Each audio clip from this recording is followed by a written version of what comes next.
हे पिता परमेश्वर, प्रभु हम आपको धन्यवाद देते हैं। पिता हम आपकी स्तुति करते हैं। प्रभु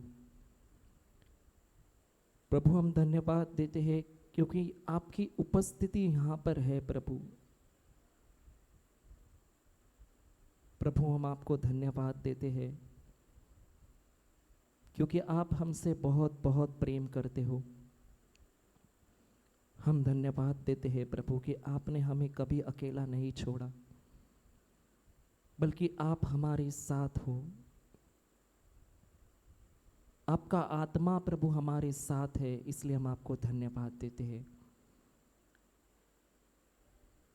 हे पवित्र आत्मा, इस सुंदर दिन के लिए प्रभु हम आपको धन्यवाद देते हैं। आपके ज्ञान के लिए, आपके रहस्य के लिए हम आपको बहुत बहुत धन्यवाद देते हैं। प्रभु हम आपको धन्यवाद देते हैं पवित्र आत्मा कि यहाँ पर जो भी आज आप हमें सिखाने वाले हो, प्रभु हम विश्वास करते हैं कि यहाँ पर बोलने वाला मैं नहीं बल्कि आप हो। और हर एक वचन जो आप हमें पढ़ाने वाले हो, हम विश्वास करते हैं प्रभु वो हमारी अच्छी भूमि में गिर चुका है और उसे 100 गुना फसल आ चुकी है। इसलिए हम आपको धन्यवाद देते हैं। धन्यवाद देते हैं पिता परमेश्वर, क्योंकि आप हमसे बहुत बहुत प्रेम करते हो। प्रभु आपका प्रेम हमारे लिए हमेशा के लिए बना है। प्रभु हम धन्यवाद देते हैं पिता आपके प्रेम के लिए, आपकी दया के लिए, आपकी करुणा के लिए हम आपको बहुत बहुत धन्यवाद देते हैं। हे पिता परमेश्वर, प्रभु यीशु के नाम से हर एक दुष्ट आत्माओं को मैं बांध देता हूँ और इसी समय समंदर में फेंक देता हूँ। और मैं विश्वास करता हूँ प्रभु जैसा मैंने कहा है वैसा हो चुका है। और इसी वक्त प्रभु मैं विश्वास करता हूँ कि आपके स्वर्गदूत यहाँ पर चारों ओर बाड़ा लगाए खड़े हैं। मैं धन्यवाद देता हूँ प्रभु कि आप ही ने हमें यहाँ पे आपके प्रेम में एक किया है और आपके प्रेम के खातिर आपने हमें यहाँ पे इकट्ठा किया है। इसलिए हम आपको धन्यवाद देते हैं। हे पिता परमेश्वर, ये प्रार्थना हम प्रभु यीशु क्रिस्त के नाम पे करते हैं। आमीन, आमीन, आमीन। Hallelujah, hallelujah. तो कैसे हैं सभी लोग? हाँ, बड़े है का आशीर्वादित है? कैसे है? आशीर्वादित। तो प्रभु यीशु हमसे प्रेम करता है कि नहीं करता है? करता है कि नहीं करता है? पक्का? तो रोते क्यों है फिर? तो ठीक है, बाजू वाले को बोलो प्रभु यीशु आपसे बहुत बहुत प्रेम करता है। ऐसे नहीं बोलो, गले बिले मिलो, गले मिलके बोलो, ऐसे नहीं। खड़े हो जाओ, खड़े हो जाओ। कोई कुर्सी लेके जाने वाला नहीं है, कोई कुर्सी लेके जाने वाला नहीं है। उठो और बाजू वाले को गले लगाओ और बोलो प्रभु यीशु आपसे बहुत बहुत प्रेम करता है।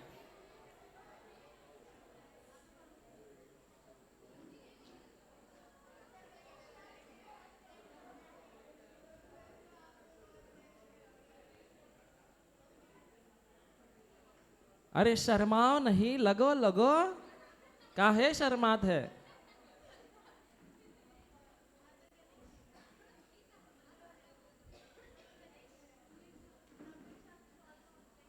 अरे आपसे भी करता है रे। हालेलुया। हम सब एक बार प्रभु यीशु के लिए जोरदार ताली बजाएंगे। हालेलुया। सभी लोग बैठ जाइए।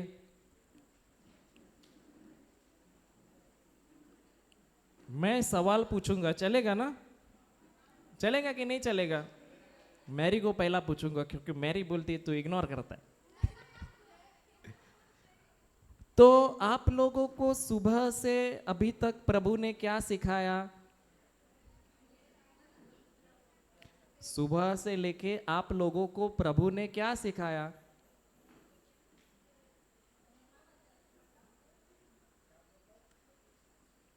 सुबह से लेके अभी तक प्रभु ने हमको क्या क्या सिखाया? मेरा आवाज आ रहा है आपको बराबर? समझ में आ रहा है? पीछे आवाज बराबर आ रहा है? आवाज येते बराबर? तो हमको प्रभु ने क्या सिखाया सुबह से लेके अभी तक? एक दूसरे से प्यार करो और क्षमा करो और वचन को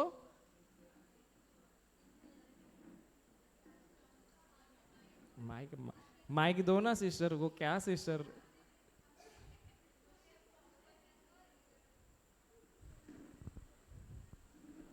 I say this in English. Is okay ना?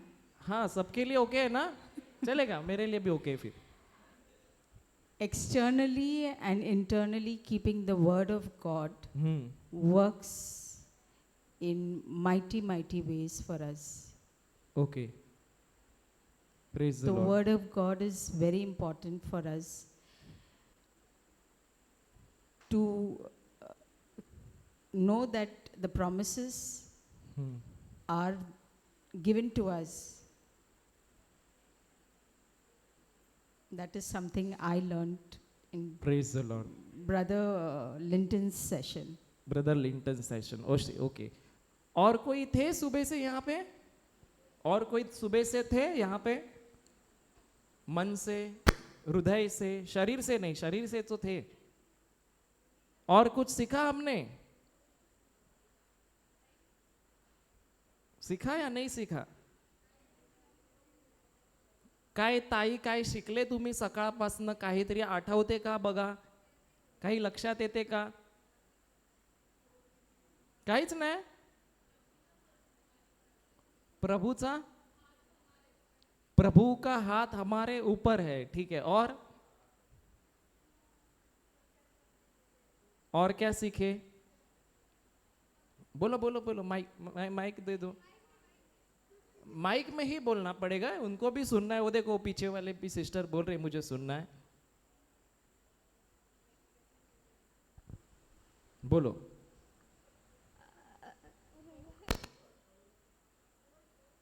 अरे वचनों को अपने हृदय में रखो। हाँ, वचनों को अपने हृदय में रखो। और इधर कौन बताएगा? कुछ सीखे रहेंगे तो आप लोग।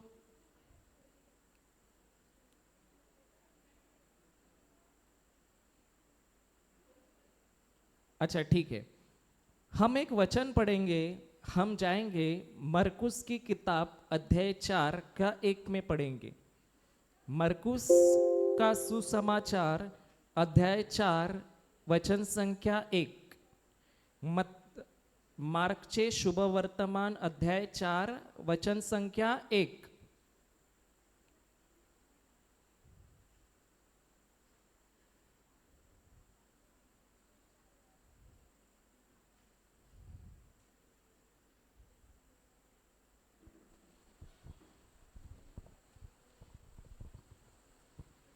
हालेलुया।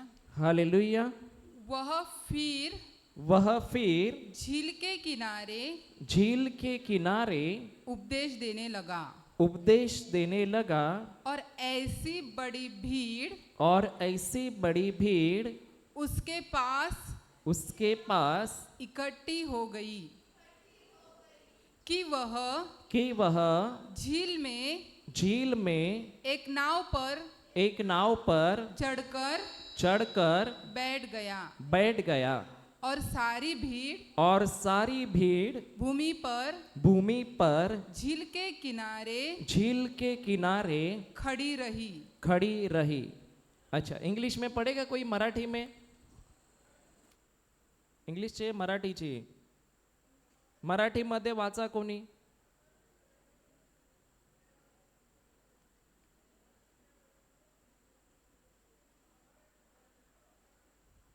मराठीमध्ये वाचा.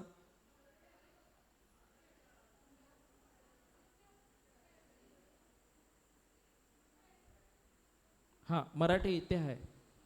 पुन्हा तो समुद्र किनाऱ्यावर शिक्षण देऊ लागला.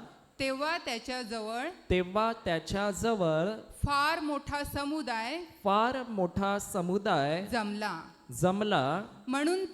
म्हणून तो समुद्रातील एका मचव्यात जाऊन बसला आणि सर्व लोक समुद्रकिनारी जमिनीवर होते. तो यीशु मसीह ये लोगों को क्या दे रहे थे? जब यीशु मसीह उनके जीवन में इस धरती पर आए थे तो हजारों की भीड़ उनके पास आई कि नहीं आई? आई ना.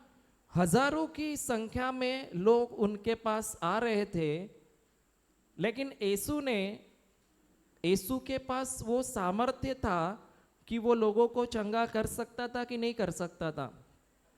हाथ रख के चंगा कर सकता था कि नहीं कर सकता था? कर सकता था. उसके तो शब्द से ही लोग चंगे होते थे कि नहीं होते थे? होते थे. तो ये जो प्रभु, जो परमेश्वर हमारे प्रेम के खातिर खुद इस धरती पर शरीर धारण करके हमारे बीच में आया, क्योंकि वो हमसे प्यार करता है. तो ये जब प्रभु यहाँ पे आया तो उसके लिए तो सब कुछ संभव था कि इतनी सारी भीड़ को भी वो चंगा कर सकता था कि नहीं कर सकता था. तो मेरा प्रश्न ये है कि प्रभु यीशु क्यों इस भीड़ को सीधे सीधे चंगाई नहीं दे रहे हैं, बल्कि वो उन्हें पढ़ा रहे हैं? क्यों उन्हें वो शिक्षा दे रहे हैं? क्यों उन्हें वो टीच कर रहे हैं? क्यों उन्हें वो उपदेश दे रहे हैं? अच्छा, ये बोलते हो आप लोग? तुम्ही लोक बोलता का? बोलता ना. हाँ. मग प्रभु यीशु क्यों लोगों को शिक्षा दे रहे हैं? क्यों लोगों के ऊपर तुरंत सब कुछ चंगाई नहीं कर रहे हैं, तुरंत वहां पे चमत्कार नहीं कर रहे हैं, बल्कि उनके जीवन में वो सब लोगों को जो उनके पास आते थे वो हर बार उनको क्या दे रहे हैं? टीच कर रहे हैं. मतलब क्या कर रहे हैं? उनको शिक्षा दे रहे हैं. तो शिक्षा जो होती है वो क्यों कोई देता है दूसरों को?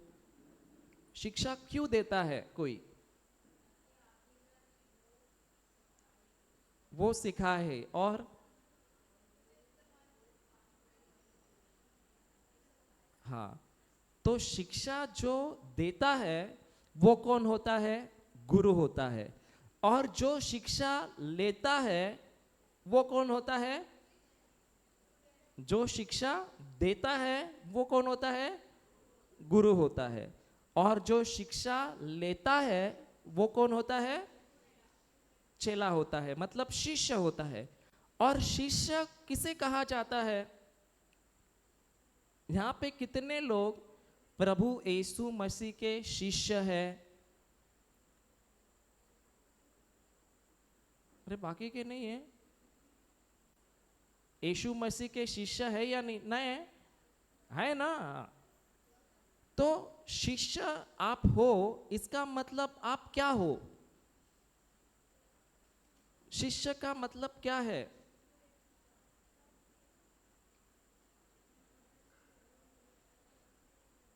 शिष्य म्हणजे काय? शिष्य म्हणजे विद्यार्थी. आणि त्याचा अर्थ काय? शिष्य का मतलब क्या है? अगर हम बोलते हैं कि हम प्रभु यीशु के शिष्य हैं, बराबर है कि नहीं? अगर एक विद्यार्थी कहता है मैं ये स्कूल का विद्यार्थी हूं, तो वो स्कूल में क्यों जाता है?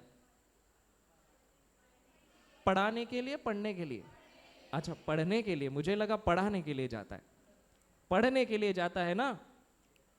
तो जो विद्यार्थी पढ़ने जाता है उसका मकसद क्या होता है? जो विद्यार्थी होता है वो जो स्कूल जाता है तो उसका मकसद क्या होता है? पढ़ना, सीखना, और सीख कर क्या करना? घर बैठना, परीक्षा पास होना। तो ये जो शिष्य होता है इसका उद्देश्य एक ही होता है कि मेरा गुरु जो मुझे पढ़ा रहा है वो मुझे सीखना है, और एक ना एक दिन मेरे गुरु जैसा मुझे भी क्या करना है? बनना है। समझ में आ रहा है? तो शिष्य का मतलब क्या है कि ये शिष्य हमेशा यही लेके उद्देश्य चलता है कि मुझे जो मेरे गुरु पढ़ाता है वो मुझे सीखना है, और वही सीखने के बाद मुझे मेरे जो गुरु अब करते हैं वैसे ही काम मुझे आगे जाके करना है। समझ में आ रहा है? तो हम कौन है? यीशु के शिष्य। तो यीशु के शिष्य इसका मतलब हमारा गुरु कौन है? यीशु। तो जब हम बोलते हैं कि हम प्रभु यीशु के शिष्य हैं तो हम ये बोलते हैं कि प्रभु जो हमारे गुरु हैं, जो भी हमें वो सिखाने वाले हैं और जो हम यहाँ पे सीखने आए हैं, वो सीखने के बाद हम आगे जाके इसलिए सीख रहे हैं क्योंकि आगे जाके हमें जो प्रभु यीशु के जीवन जैसे उन्होंने जिया वैसे ही जीवन अब मुझे भी आगे जाके मेरे गुरु की तरह जीना है। समझ में आया कि नहीं आया? तो यहाँ पे आने का हमारा मकसद क्या है? ये जो स्कूल है ये क्या है? स्कूल है पवित्र आत्मा का, जो यहाँ पे प्रभु के शिष्य क्या करते हैं? पढ़ते हैं ना, बराबर है कि नहीं? और यही पढ़ने के बाद जो सीखते हैं उसी को अपने जीवन में इस्तेमाल करके फिर जो वो यीशु की तरह जब उनका जीवन में कार्य करने लगते हैं, अब यही शिष्य जाके दूसरों को क्या करते हैं? पढ़ाते हैं। देखो, जो भी टीचर होता है कभी ना कभी पहले वो शिष्य था या नहीं था? था ना। लेकिन वो शिष्य कब टीचर तक पहुंचा? जब उसने सोचा कि निर्णय लिया कि मुझे भी इस टीचर की तरह बनना है, मुझे भी ये जो टीचर करती है वैसे मुझे भी करना है। समझ में आ रहा है? आपको एक बात बता दो, मैं जब छोटा था ना तो मैं एक बैंक में गया था, और वहां पे क्या होता था पता है? आपने कभी बैंक में जा गए तो वहां पे पहले कंप्यूटर लेके बैठते हैं लोग, पता है ना? और वो लोग कैसे करते हैं? ऐसे कागज पे देखते हैं ऐसे, और इधर नंबर दबा दे। कभी देखा है आपने? देखा है कि नहीं देखा है? तो उन लोग को उधर कैसे दिखता है? वो लोग को कैसे दिखता है उधर? हाँ, एक्सपीरियंस, बराबर है। तो मैंने बोला कि प्रभु ये जो कर रही है ना उससे भी फास्ट मेरे को अभी करके दिखना है, और मुझे भी ये चीज सीखना है कि ये कैसे कर पाती है। क्योंकि जो भी बैंक में जाते थे सब लोग किधर देखते थे? उसकी उंगली के पास देख रहे हैं कि इतना फटाफट कैसे कर पा रही है। तो मैं बोला प्रभु मुझे भी ये सीखना है। तभी प्रभु में नहीं था, लेकिन मैंने सोचा, निर्णय लिया कि ये जो कर रही है वैसा मुझे भी एक ना एक दिन करना है। और फिर मैंने क्या किया पता है? एक कीबोर्ड लेके आया। क्या लेके आया? कंप्यूटर नहीं लाया क्योंकि वो महंगा था ना, तो मैंने क्या लाया? कीबोर्ड लाया। और कीबोर्ड पे मैं मेरा नाम क्या करता था? GA ढूंढने के लिए समय जाता था। मैं सोचता था ये कैसे दबाती है फटाफट फटाफट, मेरे को तो देख के भी नहीं मिल रहा है, मेरे को तो वो बटन देख के भी नहीं मिल रहा था। फिर मैंने वापस देखा कि कैसे होता है, मैं देखेगा। फिर मैंने देखा कि उसने ये उंगली इधर रखा है, ये उंगली। फिर मैं धीरे धीरे धीरे धीरे ऐसे ही उसको दबाते गया दबाते गया दबाते गया। कोई तो सेंटेंस लेता था, वो दबाता था दबाता था। फिर मैं वही काम कंप्यूटर पे करने लगा, typing typing typing typing typing. तो उसके बाद अब मैं देखा कि जो व्यक्ति वो कर रही थी उस टाइम पे, आज मेरे से भी वो होता है। एक दिन में हुआ कि नहीं हुआ? तो कब हुआ? प्रैक्टिस करने के बाद, और सबसे पहले उसके बारे में शिक्षा जब हमने ली, तभी ही वो काम हम कर पाए कि नहीं कर पाए। तो जब शिष्य एक होता है, तो प्रभु यीशु यहां पर अगर प्रार्थना नहीं कर रहे लोगों के लिए, चंगा नहीं कर रहे, बल्कि वो क्या कर रहे हैं? शिक्षा दे रहे हैं। समझ में आ रहा है? तो क्यों प्रभु यीशु शिक्षा दे रहे थे?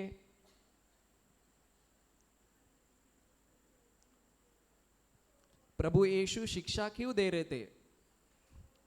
अच्छा, एक बात पूछता हूं, प्रभु यीशु के अंदर सामर्थ्य था कि नहीं हाथ रख के चंगा करने का? था। प्रभु यीशु शरीर में थे कि आत्मा में थे? शरीर में थे। अब समझो, प्रभु यीशु जब किनारे है तो वहां पे हाथ रख के वो लोगों को चंगा कर सकते हैं, बराबर है? क्यों कर सकते हैं? क्योंकि प्रभु यीशु अब लोगों के साथ है। हाथ रखने में आसानी है कि नहीं है? आसानी है ना। लेकिन अब यही लोग जब अपने अपने गांव जाएंगे तो प्रभु यीशु को क्या साथ में लेके घूमेंगे? हाँ, इसीलिए प्रभु यीशु उन्हें पढ़ाते हैं कि मैं तुमको पढ़ाता हूं कि ये कैसे आप कर सकते हो। तो आप जब अकेले रहोगे तभी भी मेरे शब्दों को, मेरे ज्ञान को आप इस्तेमाल करके जो मैं कर सकता हूं वो आप भी क्या कर सकते हो कि नहीं कर सकते हो? समझ में आ रहा है? तो हम शिक्षा लेने आते हैं या कुछ और करने आते हैं? हमारे जीवन में क्या इंपॉर्टेंट है? शिक्षा जो प्रभु यीशु हमें दे रहे हैं। क्योंकि मुझे भी ऐसे लगता था, जब मैं प्रभु में आया ना, तो मुझे भी ऐसे लगता था कि प्रभु आपके पास आके 4 दिन बैठेंगे तो सब कुछ ठीक हो जाएगा। ऐसे लगता था मुझे लगता था कि प्रभु मैं यहाँ पे आपके पास आया हूँ तो मेरा सब कुछ ठीक हो जाएगा।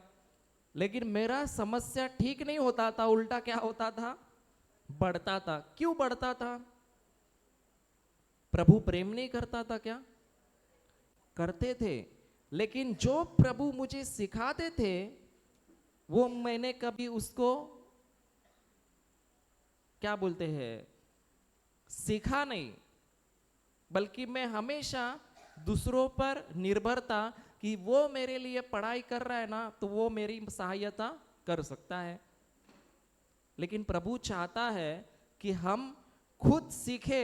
जो प्रभु हमें उसका वचन सिखाना चाहता है वो हम खुद सीखे और खुद अपने हाथों से करके देखे, वो प्रैक्टिस में डाले, उसी वचन को हम हमारे हृदय में रखें, ताकि हम क्या हो जाए?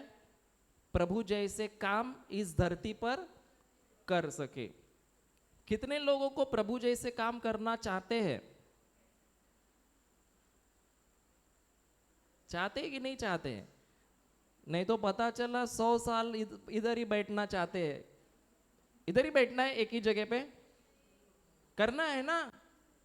और सब प्रभु ने तो सबके सामने, सबके अंदर वो अनुग्रह दिया हुआ है कि जब वो इस्तेमाल करते हैं तो उनका जीवन क्या होता है? बदल जाता है। तो प्रभु यीशु हमारे लिए क्या लेके आए थे? प्रभू येशू आमच्यासाठी काय घेऊन आले? प्रेम। और प्रभु येशू हमारे लिए क्या लेके आए? सीखना है ना। प्रभु येशू आमच्यासाठी काय घेऊन आले? अच्छा, एक उदाहरण देता हूं। आप किसी गांव में रहते हो और अगर आपके गांव में कोई साबुन बेचने के लिए आया है, क्या बेचने के लिए आया है? साबुन। तो आप जब जाओगे तो उसके पास से क्या लोगे? हाँ, चिकन नहीं लोगे। क्यों? वो क्या लेने देने आया है, तो लेना क्या पड़ेगा? और उधर जाके आप चिकन ढूंढोगे तो उसके बैग में, हाँ, डब्बे में डाला हो। तो प्रभु येशू हमको क्या देने आए थे, और जो हमको दिया वही चीज हम यहाँ पे लेने आए हैं, या हम भी प्रभु येशू के पास चिकन ढूंढ रहे, लेकिन वो कुछ और देने आया था? क्या देने आए? साबुन? प्रभु येशू नहाने के लिए साबुन देने आए थे? प्रभु येशू ताई तुम्हाला काय द्यायला आलेले? पापांची क्षमा, अजून प्रेम, अजून प्यार, ठीक है, अजून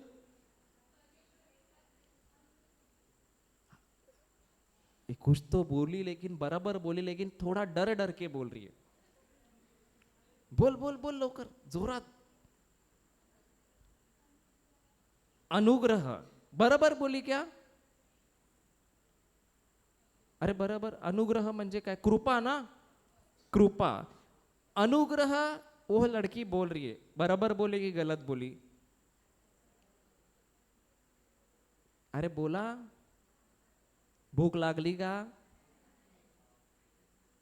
चाय देऊ का? नहीं ना।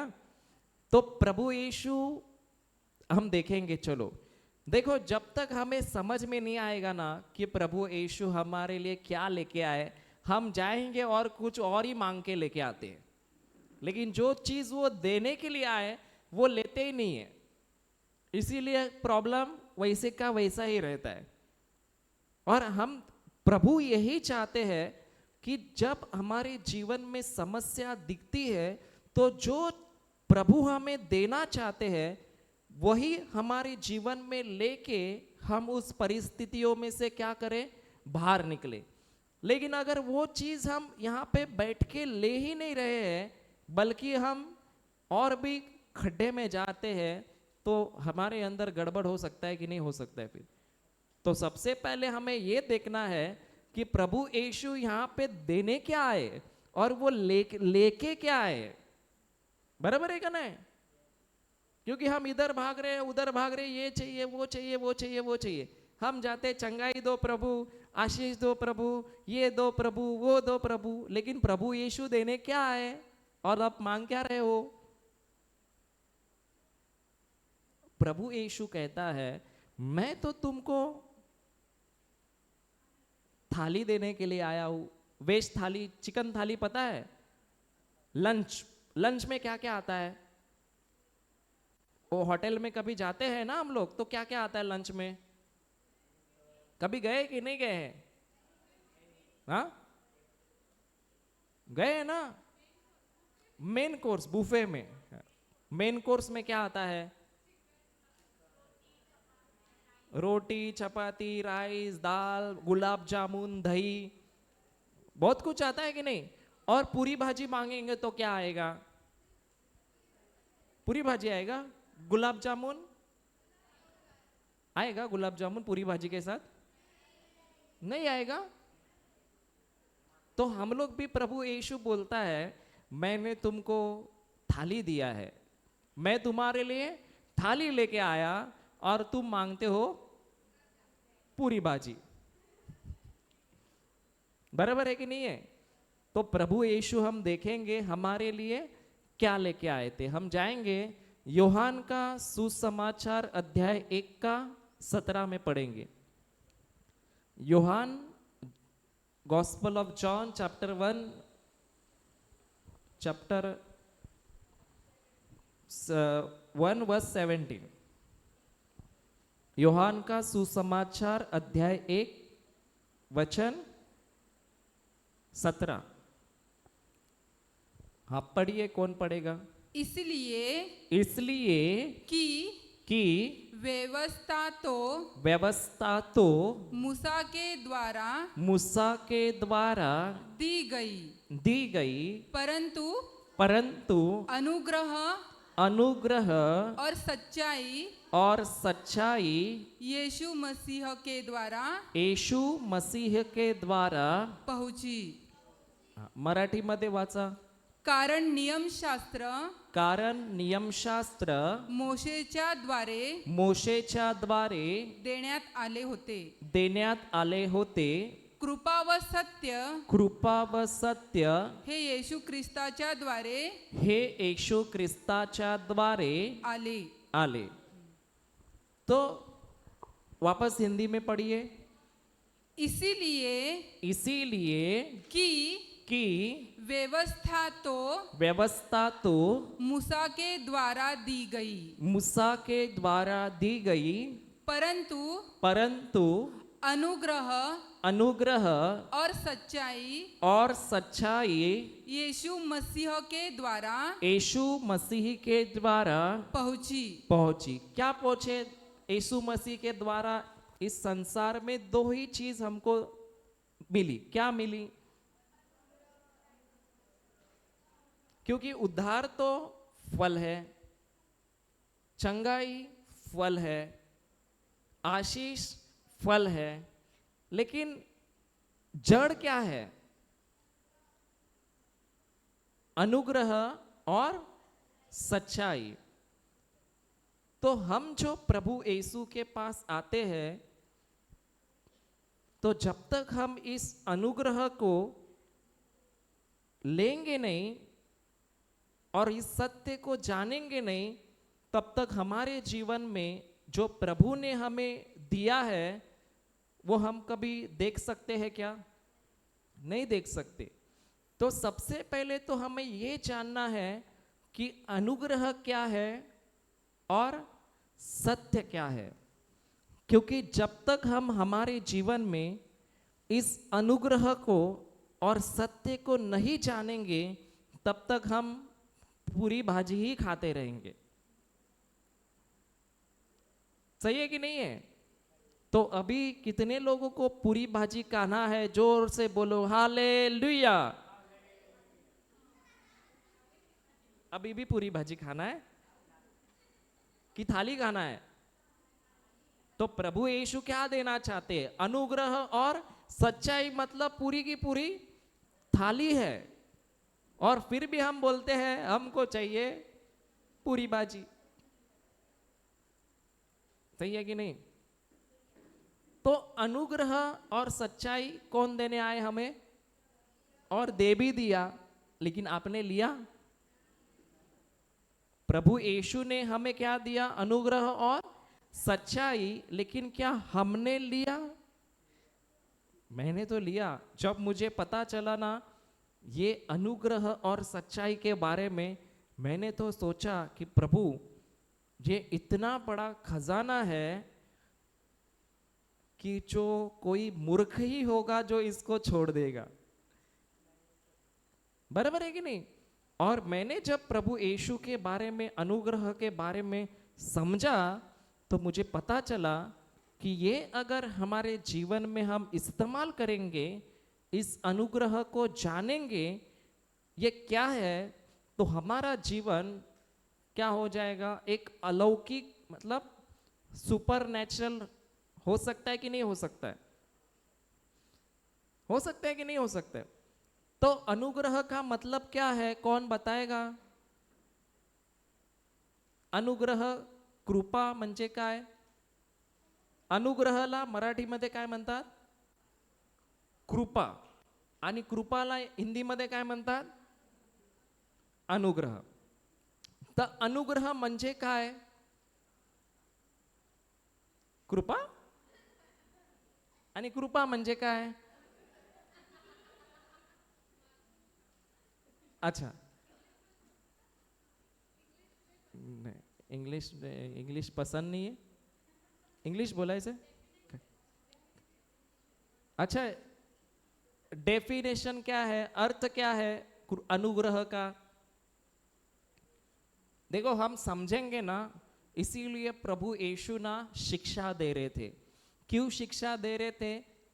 क्योंकि अगर हमारा ज्ञान गलत है तो हमारी सोच भी गलत है, और अगर हमारी सोच गलत है तो हमारा विश्वास भी गलत है, और हमारा विश्वास गलत है तो हमारा बोलना भी गलत है, और बोलना अगर गलत है तो कार्य भी गलत है, और कार्य गलत है तो पूरा का पूरा जीवन भी गलत है.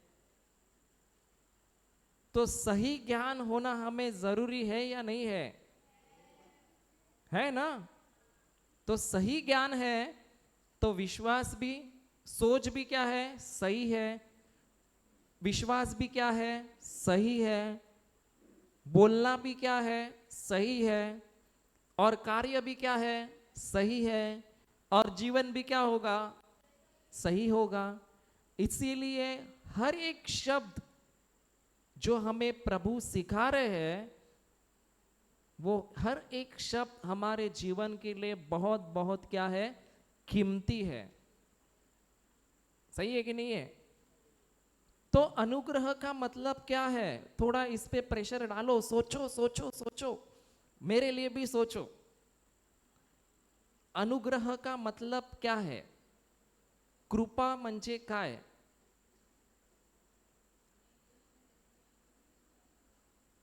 इंग्लिश में सिस्टर के पास है. नहीं नहीं नहीं, मेरे को मराठी में चाहिए. अभी अभी तुमको 1 साल हो गया. अनुग्रह म्हणजे काय?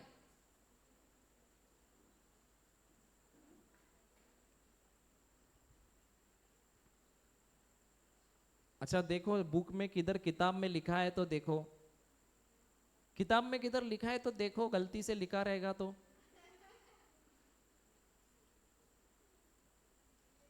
सिस्टर, अनुग्रह मतलब क्या?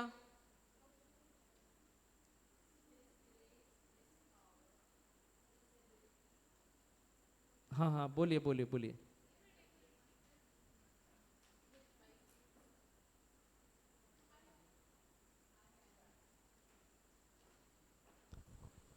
God's grace means His power, His ability, and His anointing on my behalf, even though I don't deserve it. अच्छा, हिंदी में कौन बोलेगा?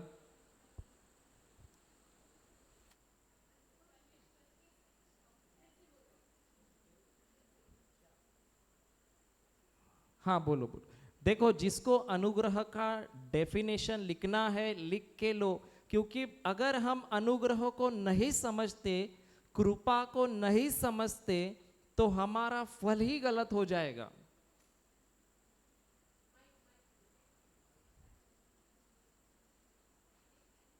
हाँ पढ़िए. हाँ, कॉपी चलेगा, कोई प्रॉब्लम नहीं.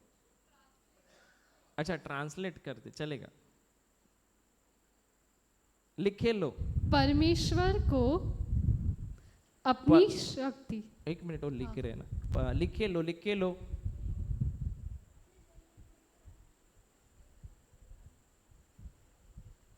अच्छा मैं बोलूं, आप लिखोगे? लिखिए. हम लायक न होते हुए भी अनुग्रह का मतलब है, अनुग्रह का मतलब है, आप नहीं लिख रहे हो?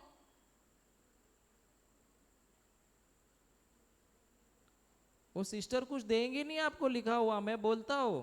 भले आप बाजू में है, लेकिन वो देने वाले नहीं है आपको, आपको लिखना पड़ेगा. आप लिखते हो कि नहीं लिखते हो? लिखना नहीं आता? ठीक है, तो सुनिए. और किसी को तो बोलिए मुझे लिख के दे दो मेरे किताब में, घर जाके पढ़ना पड़ेगा ना. लिखो, अनुग्रह का मतलब है मैं लायक न होते हुए भी, मैं लायक न होते हुए भी, सावियो लियत नाही, लिहित नाही तू, लिहिता नाहीत, येतो लिहिता, वही नाही, वही आणि पेन द्या ह्याला, लिहिता नाही येत, येते ना लिहिता, येते त्याला लिहिता.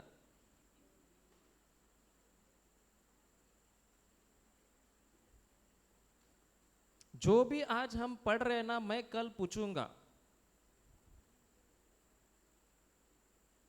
चलेगा ना? आप सीखेंगे तो फायदा किसका होगा, मेरा होगा कि आपका होगा? जीवन बदलेगा किसका? टीचर मार मार के पढ़ाती है तो विद्यार्थी होशियार होते हैं कि नहीं होते? होते कि नहीं होते? तो इधर तो मारना नहीं है, खाली बोलना है. हाँ, लिखिए, अनुग्रह का मतलब है हम लायक न होते हुए भी, हम लायक न होते हुए भी, हम लायक न होते हुए भी परमेश्वर पिता की इच्छा है, परमेश्वर पिता की इच्छा है कि हम हमारे जीवन में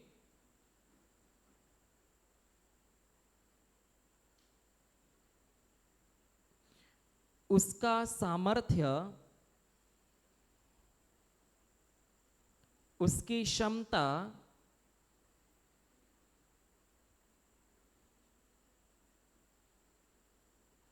उसका अभिषेक, उसका अभिषेक इस्तेमाल करे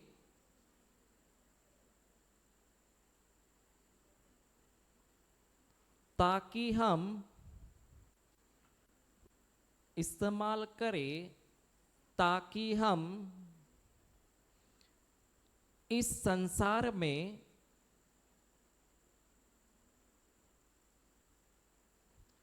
परमेश्वर जैसे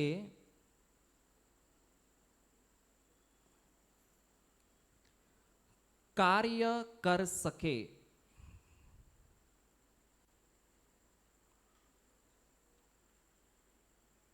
लिखा? रिपीट करूं? अनुग्रह का मतलब है हम लायक न होते हुए भी परमेश्वर पिता की यह इच्छा है कि हमारे जीवन में हम उसका सामर्थ्य, क्षमता, अधिकार, अभिषेक इस्तेमाल करें ताकि हम इस संसार में प्रभु के जैसे कार्य कर सके. लिखा? क्या लिखा? पढ़िए. तू वाच, काय लिहिलं? काय लिहिलं वाच? पढ़िए पढ़िए. वाचा सिस्टर, काय लिहिलं? मराठीमध्ये देऊ का? मराठीमध्ये पाहिजे? चालेल ना? हिंदी कोणाला मराठीमध्ये पाहिजे का? मराठीत नको, ठीक है. आता अब हम समझेंगे कि ये डेफिनेशन क्या लिखा है. बराबर है ना? क्योंकि ये एक बार पढ़िए वो. अनुग्रह का मतलब है, अनुग्रह, सब लोग इन सिस्टर के पीछे दोहराएंगे. अनुग्रह का मतलब है, अनुग्रह का मतलब है हम लायक न होते हुए भी, हम लायक न होते हुए भी परमेश्वर पिता की परमेश्वर पिता की इच्छा है कि हम हमारे जीवन में हमारे जीवन में उसका सामर्थ्य, उसकी क्षमता, उसका अभिषेक इस्तेमाल करे ताकि हम इस संसार में परमेश्वर जैसे कार्य कर सके। तो अब प्रश्न ये है कि कितने लोग चाहते हैं कि मुझे इस संसार में जैसे यीशु मसीह काम कर रहे थे, महान महान कार्य कर रहे थे, वैसे काम मुझे भी करना है। कितने लोग चाहते हैं? बस इतने ही क्या? बाकी के लोग क्या? वड़ा पाव? कितने लोग चाहते हैं कि मैं इस संसार में मुझे प्रभु यीशु जैसे काम करना है, मुझे इस संसार में मुर्दों को जिंदा करना है, मुझे इस संसार में रोगियों को चंगा करना है? कितने लोग चाहते हैं? किती लोकांना वाटते की मला येशू सारखं काम करायचंय? वाटते का नाही वाटते? वाटते ना? आणि किती लोकांना वाटते कोणीतरी येऊन आमच्या जीवनात येशू सारखं काम करून जायला पाहिजे? कितनों को लगता है कोई तो व्यक्ति आना चाहिए जिसने मेरे जीवन में यीशु जैसा काम करके जाना चाहिए, और कितनों को लगता है कि मुझे खुद यीशु जैसा काम इस संसार में करना है। क्या करना है? यीशु जैसे काम करना है कि दूसरा कोई करने वाला चाहिए? यीशु जैसे चाहिए ना? समझ में आ रहा है कि नहीं आ रहा है? तो जब तक सबसे पहले अनुग्रह किसके लिए है? जो उसके जीवन में परमेश्वर जैसा कार्य करना चाहता है, परमेश्वर जी ने जो जीवन दिया है उस जीवन को वो जीना चाहता है, उसके लिए ही क्या है? अनुग्रह है। लेकिन जो बोलता है कि मुझे तो यही खराब जिंदगी जीनी है, मुझे तो ऐसे ही जीना है, उसके लिए अनुग्रह है क्या? हाँ, उसके लिए नहीं है। अनुग्रह उसके लिए है जो चाहता है कि मुझे इस संसार में जो जीवन प्रभु यीशु ने मुझे दिया है वो जीवन मुझे जीना है। मुझे ये जीवन नहीं चाहिए जो मैं मेरी खुद की शक्ति से जी रहा हूं, बल्कि मुझे वो जीवन चाहिए जो मुझे परमेश्वर पिता के इकलौते पुत्र ने उसके लहू के द्वारा खरीद के दिया है, मुफ्त में दिया है। वही जीवन मुझे जीना है। वही व्यक्ति के लिए अनुग्रह है कि नहीं है? है। तो सबसे पहले प्रभु यीशु हमारे लिए क्या लेके आए? अनुग्रह लेके आए। लेकिन अनुग्रह उसके ही जीवन में काम करता है जो चाहता है कि मुझे बदलना है। समझ में आ रहा है? लेकिन जब तक एक व्यक्ति चाहता है कि मुझे ऐसे ही रहना है, तब तक वो उस अनुग्रह को अपने जीवन में कभी देख ही नहीं सकता। प्रभु ने दिया है लेकिन उस व्यक्ति ने उसे अपनाया नहीं है। क्यों नहीं अपनाता है? क्योंकि वो सोचता है कि मुझे अब मैं खुद की शक्ति से इसको मेरे जीवन को बदल सकता हूं। अभी एक उदाहरण देता हूं। अभी यहां पे हम खड़े हैं कि नहीं है, बात भी कर रहे हैं। आपको तो लगता है मैं बात कर रहा हूं, लेकिन मुझे पता है, अगर मैं मेरे बारे में देखूं तो मुझे पता है कि मैं यहां पे खड़े होके बात करने के लायक तो नहीं है मेरी क्षमता से। लेकिन जब मैं प्रभु के अनुग्रह को इस्तेमाल कर रहा हूं तो वही प्रभु मेरे द्वारा बातें भी करता है, वही प्रभु मेरे द्वारा काम भी करता है कि नहीं? वही प्रभु अनुग्रह के द्वारा मुझे वो क्षमता भी देता है कि मैं माइक लेके बात कर सकूं। सही है कि नहीं? लेकिन अगर मैं अनुग्रह को इस्तेमाल नहीं करता, खुद की शक्ति को इस्तेमाल करता हूं, तो मैं यहां पे 2 मिनट भी खड़ा नहीं हो सकता। समझ में आ रहा है? तो किसी के भी जीवन में अगर उसे जीवन बदलना है, प्रभु के जैसे महान महान कार्य करना है, तो सबसे पहले उसके पास क्या होना जरूरी है? अनुग्रह। और अनुग्रह प्रभु ने दिया है या नहीं दिया है? दिया है। लेकिन हमको उसे इस्तेमाल करना होगा या नहीं होगा? होगा। मुझे जब पता चला अनुग्रह, अच्छा ठीक है, अनुग्रह किसे दिया जाता है उसका डेफिनेशन पढ़िए। परत वाचत आई ते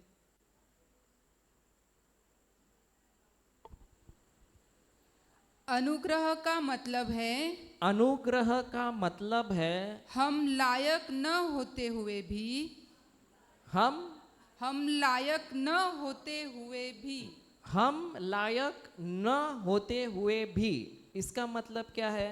कि हम उस अनुग्रह के काबिल है या नहीं है? अनुग्रह के काबिल है या नहीं है? हम उस लायक है क्या कि परमेश्वर ने हमको उद्धार देना चाहिए? हम उस लायक है क्या कि परमेश्वर ने हमको पापों की क्षमा देनी चाहिए थी? हम उस लायक थे क्या कि परमेश्वर ने हमें आशीष देना चाहिए था? ऐसा हमने कौन सा बड़ा काम किया था? किया था? मैंने तो कुछ नहीं किया बाबा, मेरे को तो कुछ भी नहीं मालूम था। आपने किया है? नहीं ना? और वही परमेश्वर बोलता है कि अनुग्रह उसके लिए है जो खुद लायक न होना मतलब क्या है? लायक न होना मतलब क्या है? अच्छा एक बात पूछते हैं, आप कभी इंटरव्यू के लिए गए हैं? कहां पे? जॉब के लिए गए हैं कि नहीं गए हैं? गए हैं ना? तो इंटरव्यू में हमारा सिलेक्शन कब होता है और कैसे, किसके तौर पर होता है? हमारी क्षमता, हमारी एबिलिटी। अगर हम उस जॉब के लायक नहीं होते हैं, हम वो नहीं कर पाते हैं, तो हमको सिलेक्शन करेंगे या रिजेक्ट कर देंगे? रिजेक्ट कर देंगे। और रिजेक्ट क्यों करेंगे?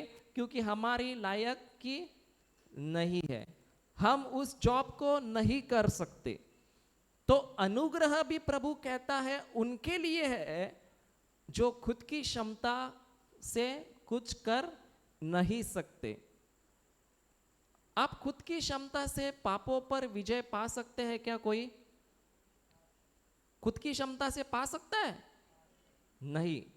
सिर्फ और सिर्फ प्रभु यीशु के द्वारा ही, उसके अनुग्रह के द्वारा ही हम क्या होते हैं? पापों पे हमने क्या पाया है? विजय पाया है। समझ में आ रहा है?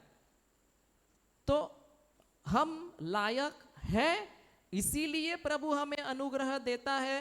कि हम लायक नहीं है, इसीलिए हमें अनुग्रह दिया है। हाँ, लायक नहीं है इसका मतलब क्या पता है? हम खुद नहीं कर सकते, हमारी उतनी काबिलियत नहीं है, इसीलिए प्रभु ने हमें उसका सामर्थ्य दिया है, उसका अनुग्रह दिया है कि उसकी क्षमता, उसके सामर्थ्य को हम इस्तेमाल करके हमारे जीवन में प्रभु के जैसे कामों को कर सके। अब एक उदाहरण देता हूं। कितने लोग स्कूल गए हैं? पाठशाला गए कि नहीं गए? सावियो गेला का नहीं गए ना? गए हैं। तो 10 में से कितनों, 100 में से कितने को पास होता है? 8 मार्क को 35 पासिंग मार्क कितना होता है? 35 ना? तो अगर किसी विद्यार्थी को 34 मिला, कितना मिला? 34 मिला, तो 35 के लिए उसको टीचर देगी या 1 मार्क नहीं देगी? देगी कि नहीं देगी? देगी। और एक विद्यार्थी है जिसको 99 मिला है, अब ये बोलेगा मेरे को 1-2 तो सेंचुरी पूरा हो जाएगा, तो देगी कि नहीं देगी? जो दिया है वो भी निकाल लेगी,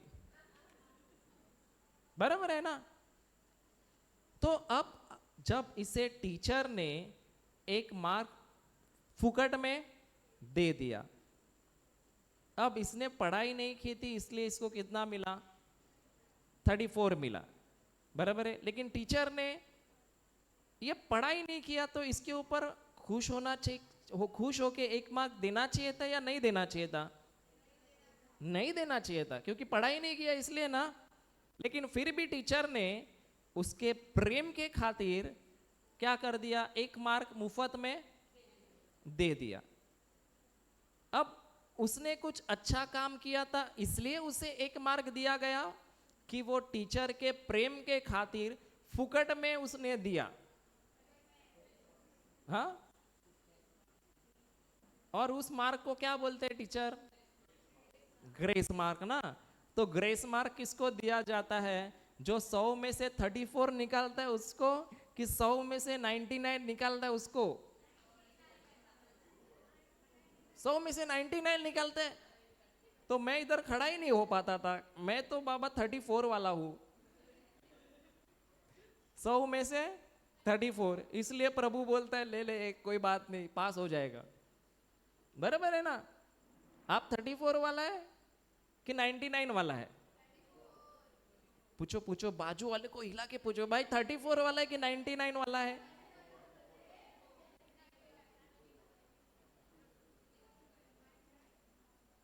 तो 34 वाला है कि 99 वाला है? इसीलिए तो यहां पे प्रभु ने लेके आया है, बराबर है ना? तुम लोग तो 34 वाला है, मैं तो 24 वाला था, इसलिए मेरे को ज्यादा मिला फुकट में। आपको कम मिला है क्या? ज्यादा मिला है ना? लेकिन अगर किसी विद्यार्थी को कोई व्यक्ति बोलती है कि टीचर बोलती है 1 मार्क मैं तुझे फुकट में देना चाहती हूं, लेकिन वो बोलता है टीचर नहीं, मैं फिर पढ़ाई करूंगा और मैं 35 लेके आऊंगा, मैं फिर पढ़ाई करूंगा और 35 लेके आऊंगा, लेकिन इसके अंदर कैपेसिटी ही नहीं है पढ़ाई करने की, तो ये कितने साल लगेंगे इसको? बहुत साल लगेंगे, फिर भी पास कभी नहीं होगा, बराबर है कि नहीं? तो अनुग्रह क्या है? अनुग्रह जो हमें 1 मार्क फ्री में मिला उसको टीचर क्या बोलती है? Grace mark. तो ग्रेस का मतलब क्या होता है? अनुग्रह। तो अनुग्रह जो होशियार है उसे दिया जाता है कि जो कमजोर है उसे दिया जाता है? जो कमजोर है ना। तो इसका मतलब हम लोग यहाँ पे प्रभु ने बुलाया है तो होशियार है इसलिए बुलाया है कि खुद की क्षमता से हम कमजोर है इसलिए बुलाया है? हम खुद की क्षमता से कमजोर है, लेकिन जब हम प्रभु के अनुग्रह को इस्तेमाल करते हैं तो हम भी क्या बन जाते हैं? होशियार बन जाते हैं। समझ में आ रहा है? तो अनुग्रह जो होशियार है उसे दिया जाता है कि जो कमजोर है उसे दिया जाता है?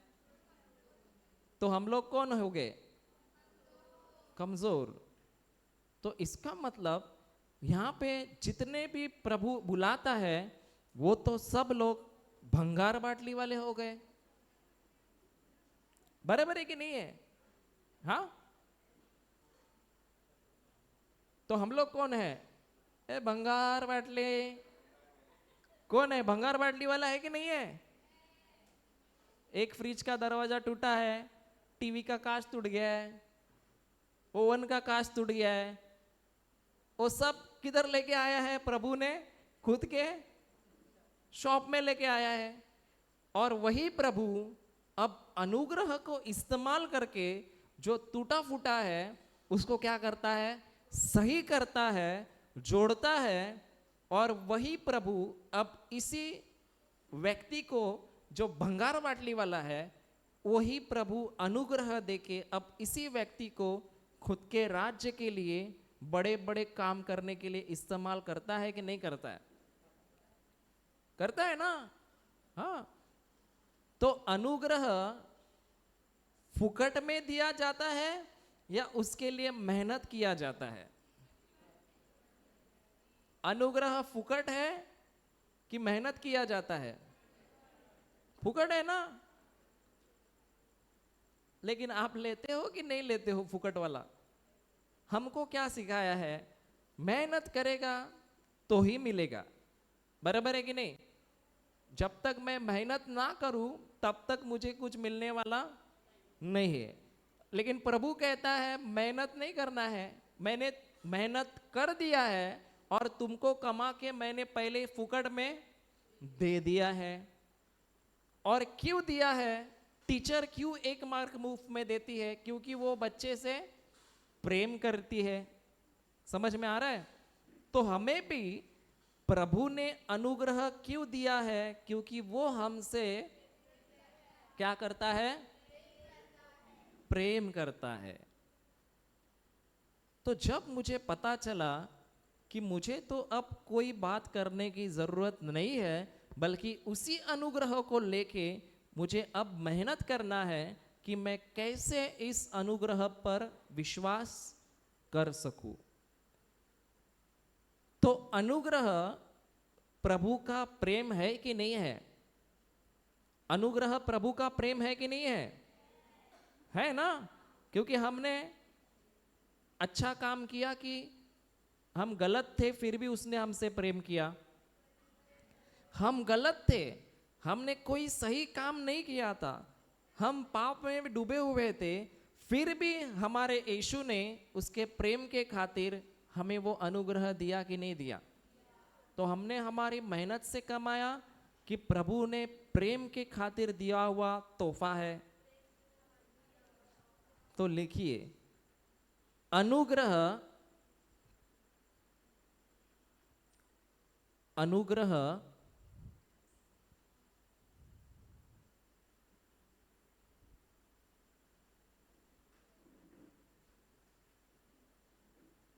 जो खुद की क्षमता से, जो खुद की क्षमता और शक्ति से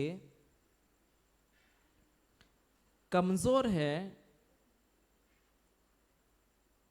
अनुग्रह जो खुद की क्षमता से और खुद की शक्ति से कमजोर है,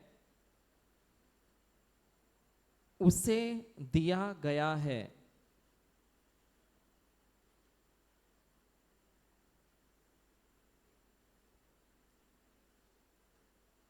अनुग्रह जो खुद की क्षमता और खुद की शक्ति से कमजोर है, उसे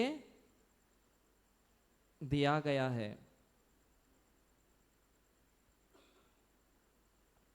अच्छा, तो अब आनंद की बात क्या है? हाँ, आनंद की बात यह है कि हम खुद की क्षमता से कुछ कर नहीं सकते, इसलिए प्रभु ने हम पर प्रेम किया और हमको उसका तोहफा दिया। और वो तोहफा क्या है? अनुग्रह। समझ में आ रहा है? अब उस तोहफे को खोलना है कि कपड़ में बंद करके रखना है, वो किसके ऊपर है? हमारे ऊपर है ना। तो अनुग्रह जो है वो सबके लिए है या कुछ लोगों के लिए है? अनुग्रह किसके लिए है? सबके लिए या कुछ लोगों के लिए? किसके लिए है? तो बच्चों के लिए नहीं है। हाँ, अनुग्रह बच्चों के लिए नहीं है। नहीं नहीं, अनुग्रह सिर्फ कैथलिक लोगों के लिए। अरे हाँ, अनुग्रह कैथलिक के लिए। नहीं नहीं, अनुग्रह सिर्फ जेंट्स लोगों के लिए यार। अनुग्रह जवानों के लिए है कि नहीं खाली? सबके लिए क्या? अनुग्रह सर्वांसाठी आहे का? कृपा सर्वांसाठी आहे? तुमच्यासाठी आहे का नाही आहे? मग ही लहान मुलगी है, ये छोटी बच्ची है, इसके लिए भी है। तो इसका मतलब क्या है?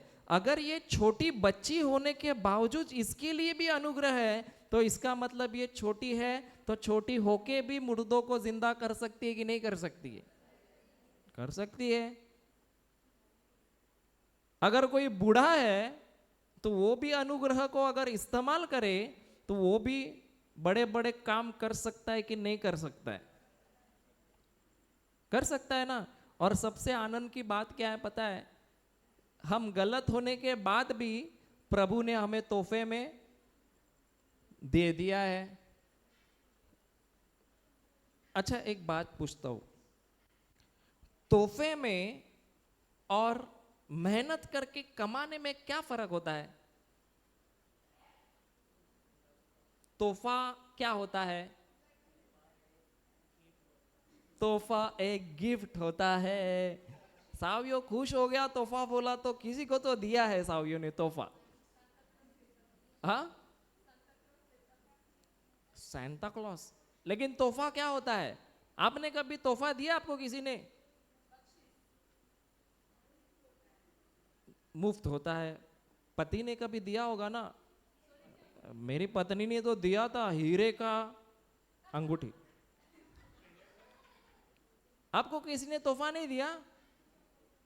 तो तोहफा जब, अभी उदाहरण देते, समझो ये बहन का बर्थडे है ना, जन्मदिन है, तो इस बहन को उसके पति ने हीरे की अंगूठी दे दी। उदाहरण ना, आमीन बोलते तो मिल जाती थी। अंगूठी दे दी हीरे की, बराबर है। तो अब उस अंगूठी के लिए इस बहन ने मेहनत की या इसके पति ने दिन रात मेहनत की? पति ने मेहनत की ना, लेकिन मिली कि इसको फुकट में? उसको मिली। मेहनत की या फुकट में मिली? फुकट में मिली। तो तोहफा, किसी तोहफा का मतलब क्या है कि उस तोहफे के लिए किसी और ने मेहनत किया है, लेकिन उसने मेहनत करके वो मुझे कमा के दिया है। तो अनुग्रह भी है, उसके लिए हमने खुद ने मेहनत नहीं किया, बल्कि प्रभु ने हमारे लिए क्रूस पर मेहनत करके, खून बहा के, उसके प्रेम के खातिर हमको कमा के दिया है। समझ में आ रहा है? तो क्या लिखा आपने?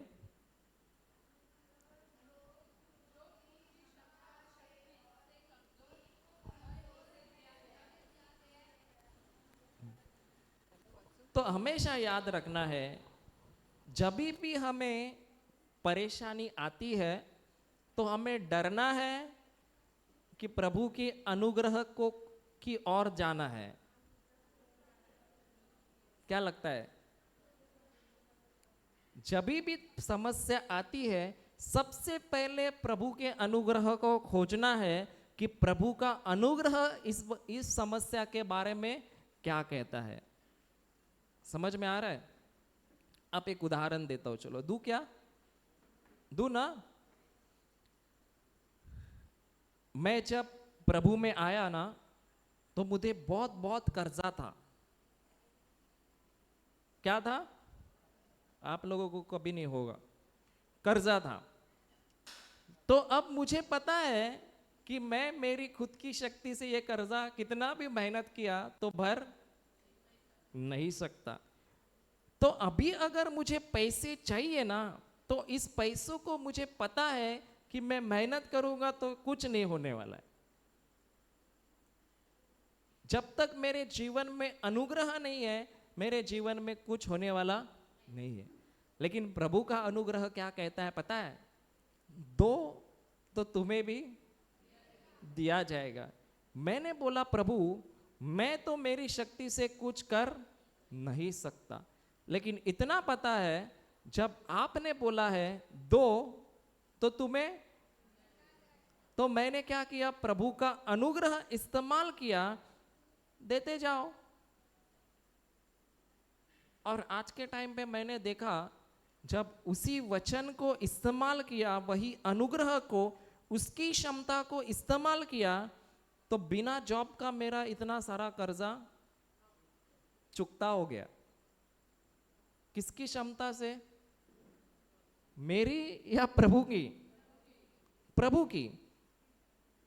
तो जब भी, हाँ हाँ,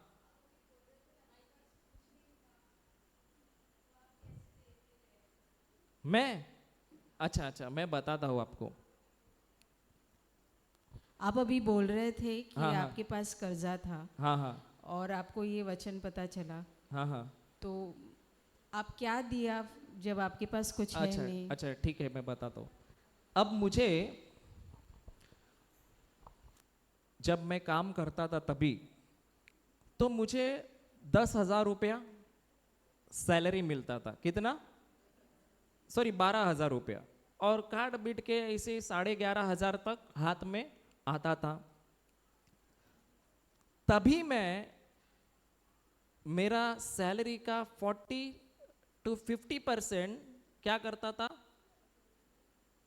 प्रभु को, राज में, या जिधर जाना है उधर डाल देता था।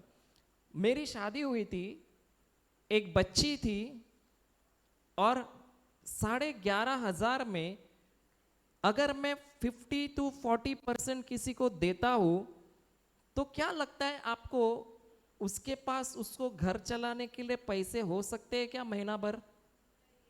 हाँ, नहीं।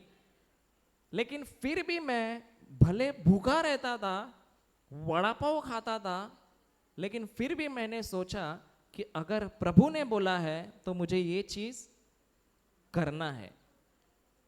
और जब मैं शुरू किया तो मेरे पास कुछ भी नहीं था, लेकिन जितना भी था मैंने वो देना शुरू किया। और मैंने खुद देखा कि थोड़े दिनों के बाद मेरा कंडीशन अच्छा होना शुरू हो गया। मतलब मैं जो अब उदाहरण 3,000 दे रहा था, अब मैं 4,000 देना शुरू हो गया। 4,000 दे रहा था, 5,000 देना शुरू हो गया, क्योंकि मुझे पता हो गया कि प्रभु का अनुग्रह जैसे लिखा है वैसे ही वो काम भी करता है। और आपको सच बात बताऊं, मैं जब 11,500 रुपया सैलरी थी, तो मैं जितना देता था, जो भी मेरे पास बचता था ना, आपको सच बताता हूं, वो पैसा वैसे का वैसा रहता था, वो खत्म ही नहीं होता था। वो पैसे खत्म ही नहीं होते थे, बल्कि पता नहीं मेरे जीवन में कहां से लोग आते थे और मेरे को कुछ ना कुछ दे के जाते थे। पता नहीं, जिसको मैं जानता भी नहीं था, लेकिन जब मैं इस अनुग्रह को इस्तेमाल करना शुरू किया, तो मैंने देखा कि प्रभु का वचन जो कहता है वो सत्य है। और जब हम उस पर हिम्मत करके, डेयरिंग करके कार्य में डालते हैं, भले तकलीफ होता है, शैतान बोलता है कि तू जो कर रहा है तेरे को तो समझ में आ रहा है क्या कर रहा है। अगर किसी को 11,500 पगार है, तो उसको अगर 40% देना है, तो थोड़ा घर में प्रेशर होगा कि नहीं होगा? होगा या नहीं होगा? लेकिन जब उसका रिश्ता प्रभु के साथ मजबूत है ना, तो वो एक ही बोलता है, प्रभु अगर मैं 3,000 में तभी दिन निकाल रहा था, तो अभी 6,000 में भी मैं दिन निकाल सकता है। समझ में आ रहा है? तो आज के टाइम पे मैं देखता हूं कि मेरा स्वभाव जो देने वाला नहीं था, और जैसे मैंने अनुग्रह को इस्तेमाल करता गया, और आज तो मेरा वो कर्जा भी माफ हो गया, प्लस मेरा स्वभाव जो है वो अनुग्रह के कारण अब लेने वाला नहीं, बल्कि क्या हो गया? देने वाला हो गया। तो अब एक उदाहरण देता हूं। एक बात हमेशा याद रखना है कि हमारे पास अगर कम है, तो वो खाने के लिए नहीं है, बल्कि बोने के लिए है। क्या है? हमारे पास अगर कोई भी चीज की कमी है तो वो खाने के लिए हमें प्रभु ने नहीं दिया है, बल्कि उसी से फसल आने के लिए हमें वो चीज बोने के लिए दिया है। मुझे प्रभु ने एक बात बताया था, एक गेहूं के दाने से कितने लोग ब्रेड खा सकते, रोटी खा सकते? बहुत लोग कैसे खाएंगे एक गेहूं के दाने से? कैसे खा सकते?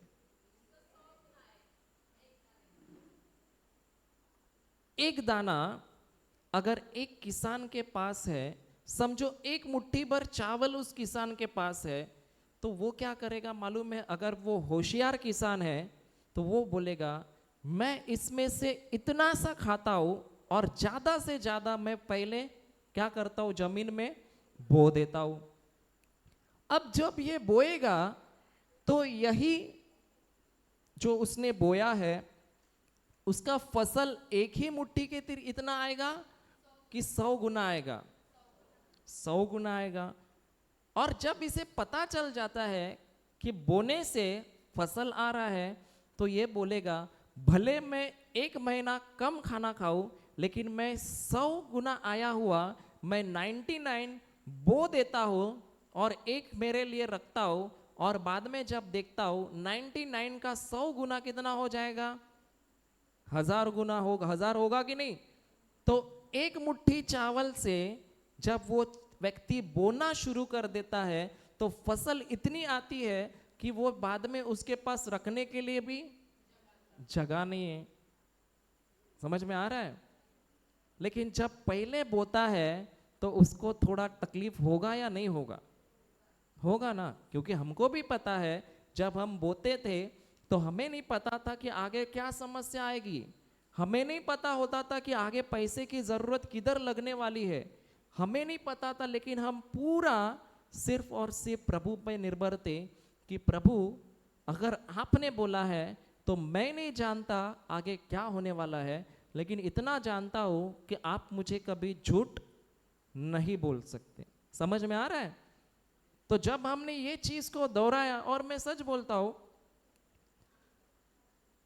जब मुझे प्रभु ने बुलाया था ना प्रभु के काम के लिए, जब पापा ने मुझे बोला कि तुम मेरे साथ काम करोगे क्या, तो उसी समय मुझे 13 लाख रुपया कर्जा था। कितना? 13 लाख। क्या करेगा आदमी? प्रभु का काम या कर्जा कहां से भरे ये सोचेगा पहले। क्या करेगा? जर एखाद्या माणसाला 13 लाख रुपये कर्ज आहे आणि तो त्याला कोणी सांगते तू प्रभूसाठी काम कर, नोकरी बिकरी सोड, तर त्या माणसाने काय केलं पाहिजे?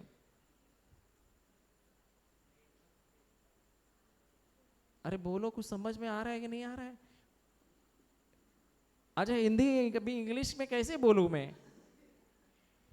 अगर किसी व्यक्ति को 13 लाख रुपया कर्जा भरना है और एक व्यक्ति उसके जीवन में आता है और वो बोलता है कि तू सब नौकरी छोड़ और आज से प्रभु के लिए काम कर, क्या करेगा वो व्यक्ति?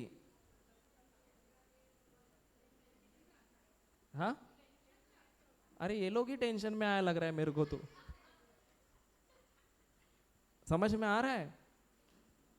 और इतना सब कुछ होने के बाद में मैं बोला प्रभु अगर आपने बोला है कि मेरा कर्जा आपने उस क्रूस पर चुकता किया है, अगर आपने बोला है कि आपने मुझे गरीबी के शापों से मुक्त किया है, तो मुझे नहीं मालूम आगे क्या होने वाला है, लेकिन मुझे इतना मालूम है कि आपने जो बोला है आप कभी झूठ नहीं बोलते, बल्कि आप सच्चे हो। और अगर आप मुझे, जब मैं हिंदू था, पाप में था, कीचड़ में था, तो वहां से अगर आपने मुझे निकाल के यहाँ तक लेके आए, तो इतना गारंटी है कि ये कर्जा भी अगर आप बोलते हो चुकता किया है, तो गारंटी है कि वो चुकता किया है। और मैं बोला प्रभु मुझे नहीं मालूम, मैं तो आपके पीछे आ रहा हूं, आगे क्या होने वाला है वो आप देखो। समझ में आ रहा है? कितना आसान है ना? आसान है कि नहीं? आसान है।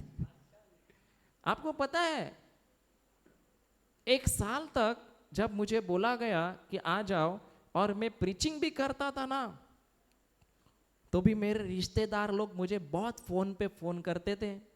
कौन रिश्तेदार? फिर भी मेरा ध्यान किधर था? जो करना है करो, मेरा कर्जा तो चुकता हो गया है। बराबर है ना? और आज के टाइम पे मैं देखता हूं, तो जो मेरा स्वभाव किसी को 1 रुपया देने वाला नहीं था, आज वो स्वभाव देने के लिए कभी सोचता ही नहीं है, तुरंत दे देता है। क्योंकि मुझे अब मालूम पड़ा कि मेरा जिम्मेदारी लेने वाला कौन है? प्रभु है। अगर उसमें से वो उसने निकाला है, तो अभी आगे क्या हो, कुछ भी आने तो मेरे को मालूम है ये मेरे साथ है, और वो गारंटी साथ में है, तो वो कभी छोड़ने वाला तो है ही नहीं। समझ में आ रहा है? लेकिन हम लोग उस अनुग्रह को इस्तेमाल करते हैं कि अपनी मेहनत करने के लिए जाते हैं। और मैं जब मेरा ये कर्जा था ना, तो मैं एक ही सोचता था कि, और प्रभु को बोलता था, प्रभु मुझे पता है ये एक ना एक दिन जो इतना सारा कर्जा है, एक ना एक दिन आपकी गवाही बन चुका है। क्या बोलता था? एक ना एक दिन आपकी ये गवाही बन चुका है। और आज जब मैं देखता हूं गवाही बन गई है। समझ में आ रहा है कि नहीं आ रहा है? लेकिन हमारा समस्या क्या होता है पता है? हम डर डर के जीना चाहते हैं। थोड़ा सा डेयरिंग करो ना। डेयरिंग करेंगे तो होगा कि नहीं होगा? अरे इतना महान प्रभु हमारे साथ है, इतना बड़ा ईश्वर हमारे साथ है, और वो मरा हुआ नहीं है, जिंदा है। तो उसके लिए सब कुछ संभव है कि नहीं है? है कि नहीं है? है। और हमने तो उस चीज को अनुभव किया है कि प्रभु का अनुग्रह इतना प्रेम से भरा हुआ है कि आप खुद देखोगे कि भले आपके घर वाले आपको छोड़ सकते हैं। मैंने तो ये भी देखा है कि समस्याओं में घर वाले भी छोड़ देते हैं, समस्याओं में दोस्त भी छोड़ देते हैं। लेकिन अगर आपके साथ प्रभु का प्रेम है, प्रभु का अनुग्रह है, तो कितनी भी बुरी मुसीबत आने दो, आपके लिए वो कितनी सी है? इतनी सी है। समझ में आ रहा है? लेकिन हमारा गलती क्या होता है पता है? हम कभी भी उस अनुग्रह को सीखना ही नहीं चाहते।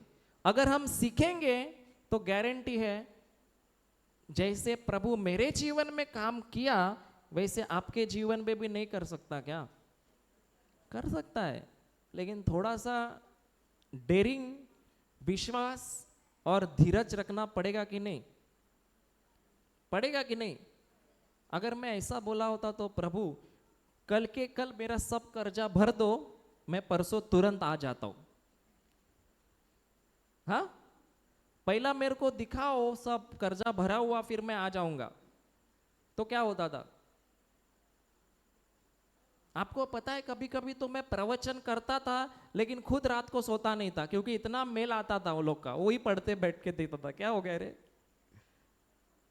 कभी कभी तो हम जाते थे प्रवचन करने और पढ़ाते थे चिंता के बारे में, और इधर घंटी बजने लगता था। अब चिंता किसको आएगा? मेरे को ही आता था। लेकिन फिर भी मुझे प्रभु ने सिखाया कि अगर वो साथ में है ना, तो कितना भी बड़ा मुसीबत आने दो, उसका अनुग्रह, उसका प्रेम अगर हमारे साथ में है, तो भले हमने कोई अच्छा काम किया है कि नहीं किया है, लेकिन अगर अनुग्रह साथ में है, तो आप किसी भी बड़े मुसीबत को एकदम आसानी से क्या कर सकते हो? निकल सकते हो उस मुसीबत से। क्योंकि आपकी क्षमता से नहीं निकलने वाले हो। किसकी क्षमता से निकलने वाले हो? परमेश्वर की क्षमता से। समझ में आ रहा है कि नहीं आ रहा है? तो अगर एक मुट्ठी गेहूं से अगर कोई किसान बोते जाता है, बोते जाता है, बोते जाता है, तो कुछ सालों बाद जब वो धीरज रखता है, तो देखता है एक मुट्ठी के ही द्वारा आप उसके पास इतना सारा बोरी भर के चावल होगा कि नहीं होगा? होगा कि नहीं होगा? क्योंकि परमेश्वर का राज्य तो एक ही नियम पे काम करता है, बोना और काटना। बोना और जो बोगे वही तुम काटोगे। तो अनुग्रह, लिखिए, अनुग्रह हमारे लिए परमेश्वर का प्रेम है। अनुग्रह हमारे लिए परमेश्वर का प्रेम है।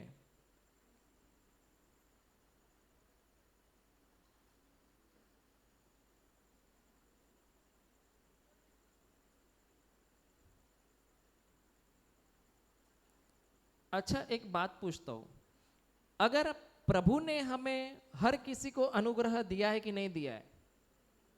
और अनुग्रह प्रभु की क्षमता है कि नहीं है? है ना? तो अगर अनुग्रह प्रभु की क्षमता है और सभी को दिया गया है, तो सभी लोग कोई भी मुसीबतों में से आसानी से बाहर आ सकते कि नहीं आ सकते? तो चिंता क्यों करते बैठते? क्योंकि हम क्या करते हैं पता है? हम अनुग्रह की ओर जाते ही नहीं है, बल्कि अपने ही खुद की बुद्धि से हम अलग अलग रास्ते को इस्तेमाल करके देखते हैं, लेकिन जो प्रभु ने दिया हुआ है उसका सामर्थ्य, उसको हम कभी इस्तेमाल करना नहीं देखते। इसीलिए गड़बड़ हो जाता है। क्योंकि मेरे जीवन में भी मैं यही देखता था। मैं क्या सोचता था, कोई भी अगर एक व्यक्ति समस्याओं में फंसा है तो वो क्या चाहता है कि मैं इधर से बाहर निकलूं कि उधर से बाहर निकलूंगा, ये करके बाहर निकलूंगा कि वो करके बाहर निकलूंगा। बराबर है कि नहीं? लेकिन सबसे आसान तरीका क्या है पता है? प्रभु के अनुग्रह को लो और उसको अपने जीवन में इस्तेमाल करो। समझ में आ रहा है? तो प्रभु, लिखिए, प्रभु का अनुग्रह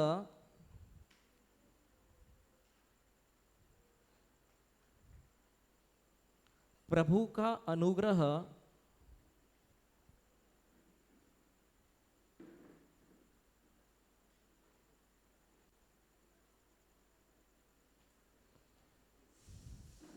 मेरे लिए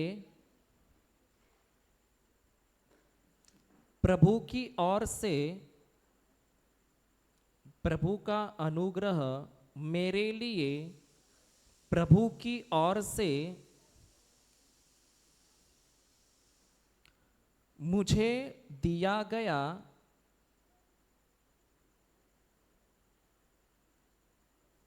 प्रेम का तोहफा है।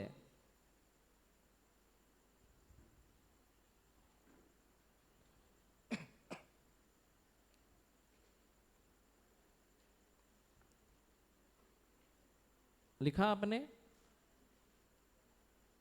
प्रभु का अनुग्रह मेरे लिए प्रभु की ओर से दिया हुआ मेरे लिए प्रेम का क्या है? तोहफा है। तो उस तोहफे के लिए, प्रभु के लिए जोरदार तालियां तो बनती है कि नहीं? दिया है कि नहीं दिया है? अभी एक उदाहरण देता हूं। अगर किसी को उसके पति ने तोहफा दिया हीरे की अंगूठी,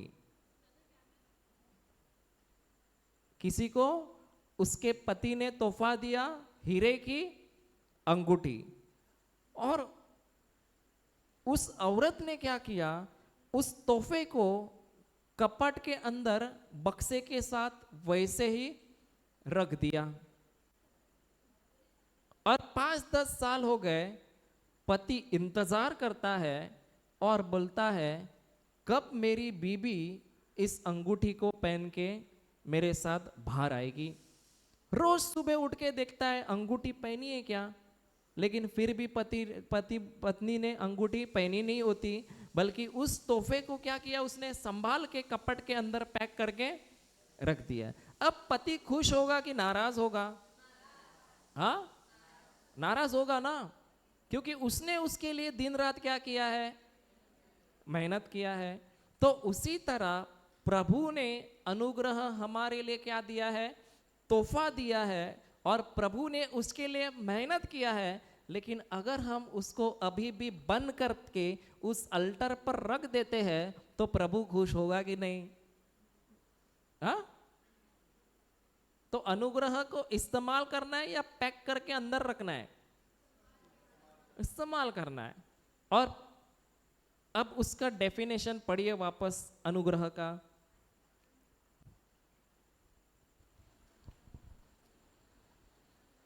अनुग्रह का मतलब है अनुग्रह का मतलब है हम लायक न होते हुए भी हम लायक न होते हुए भी। परमेश्वर पिता की इच्छा है। अच्छा अच्छा अच्छा, पहले तो हमने देखा अनुग्रह किसके लिए? भंगार बाटली वाले किसके लिए है? अरे जोर से बोलो, किसके लिए है? मैं कमजोर थोड़ी बोला, मैंने क्या बोला? भंगार बाटली वाले।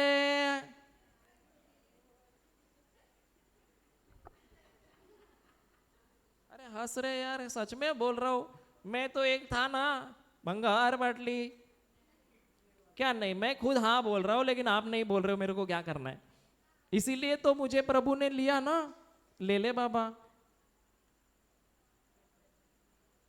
तो अनुग्रह का मतलब है, वापस वाचा, परत वाचत आहे।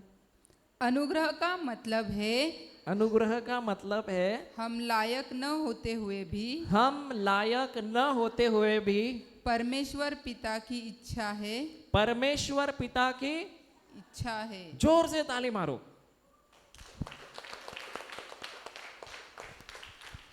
अच्छा, ताली क्यों बजाया? ताली क्यों बजाया? मैंने बोला। वापस पढ़ो। अनुग्रह का मतलब है एक मिनट सिस्टर, ये लोग पीछे नहीं बोलेंगे ना, आप वही शब्द बोलते रहो। इनको 12 बजे खाना देता हूं आज मैं। अनुग्रह का मतलब है हम लायक न होते हुए भी परमेश्वर पिता की इच्छा है। ताली मारो, ताली मारो। क्यों मारा? अरे बाकी के लोग नहीं मारते। ताली क्यों मारा? भेंट वस्तु गिफ्ट। क्यों मारा ताली?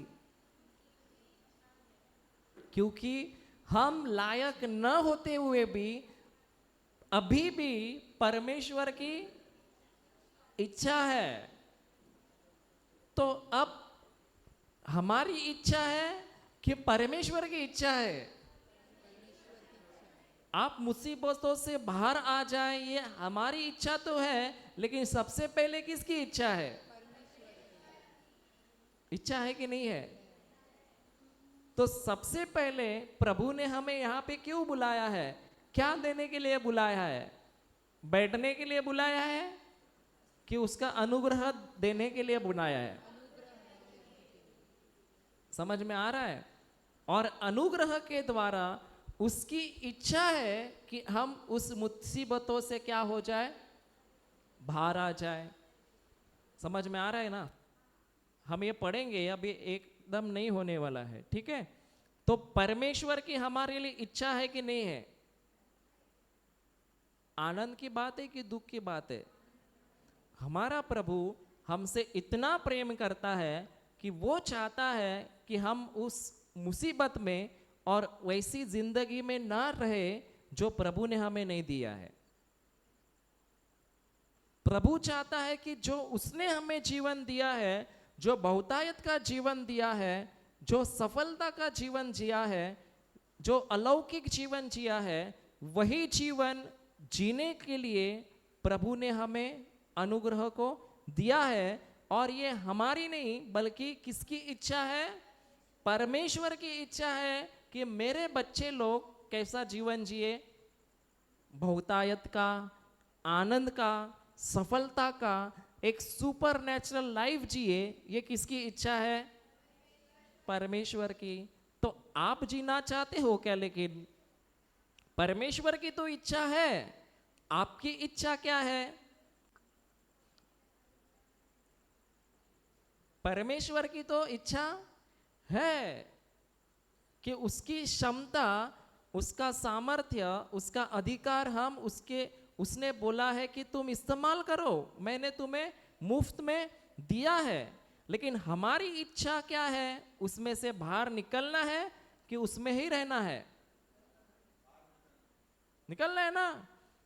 तो आसान है, अनुग्रह को ले लो, और वही अनुग्रह जो उनके वचनों में है, वही अनुग्रह को ऊपर जब हम कार्य करते हैं, हमारा विश्वास जोड़ते हैं, तो हमारे जीवन में हम सफलता देखेंगे कि नहीं देखेंगे? देखेंगे ना? तो लिखिए, अनुग्रह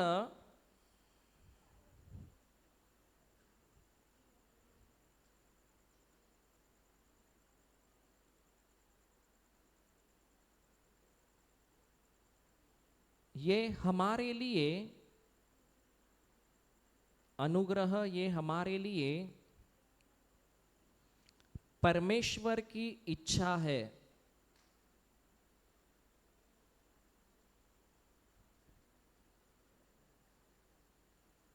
अनुग्रह हमारे लिए एक परमेश्वर की क्या है? इच्छा है।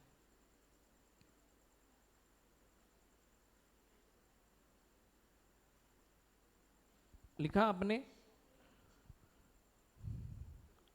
अब अनुग्रह ये हमने किया हुआ काम है कि प्रभु यीशु ने जो क्रूस पर किया हुआ है वो काम है? क्या लगता है? अनुग्रह हमने किया हुआ हमारे ओर से परमेश्वर की ओर प्रेम है कि परमेश्वर ने जो हम पे प्रेम किया है वो है? अनुग्रह क्या है? जो प्रेम परमेश्वर ने हमसे किया है वो क्या है? अनुग्रह। और जो प्रेम की खातिर उसने हमारे लिए उस क्रूस पर जो महान काम किया है, जो खुद को अर्पित किया है, वो क्या है हमारे लिए? अनुग्रह। समझ में आ रहा है? तो लिखिए, अनुग्रह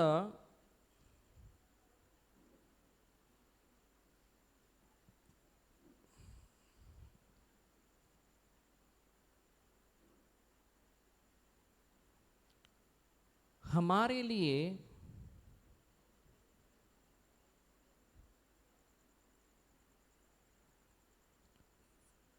परमेश्वर पिता ने और प्रभु यीशु ने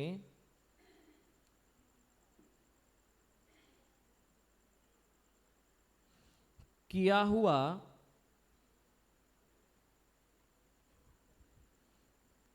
कार्य है।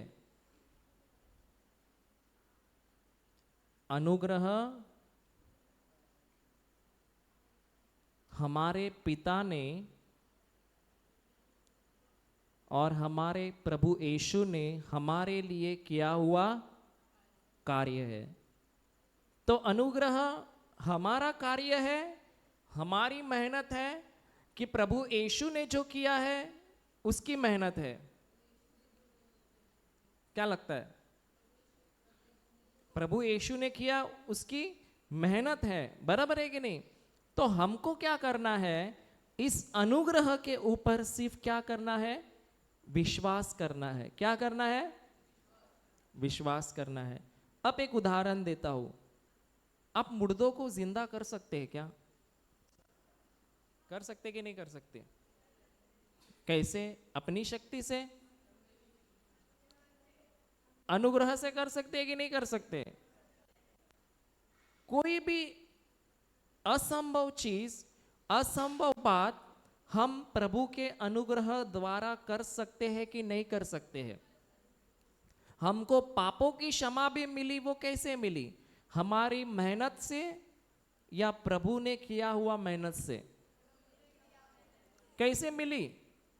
मिलने वाली है कि मिली है? मिली है ना? तो क्या काम किया हमने? अच्छा, हमने काम किया या प्रभु ने हमारे लिए किया? फुकट में ना, क्योंकि वो हमसे प्रेम करता है। हमको आशीष मिली वो हमने कमाई कि यीशु ने हमको कमा के दे दी? किसने कमा के दी? यीशु ने कमा के दी। हमको चंगाई मिली वो हमने कमाई या यीशु ने खुद के लहू से कमा के दी? तो अनुग्रह का मतलब ये है कि अब हमें मेहनत नहीं करना है कुछ कमाने के लिए, बल्कि जो यीशु ने हमारे लिए क्रूस पर किया है और हमें जो अनुग्रह मिला है, जो क्रूस पर उसने किया है, उसी पर अब हमें विश्वास करके उसी अनुग्रह को अपने जीवन में कार्य करने देना है। तो अब हमारी मेहनत क्या हुई है? अब हमारी मेहनत क्या है फिर?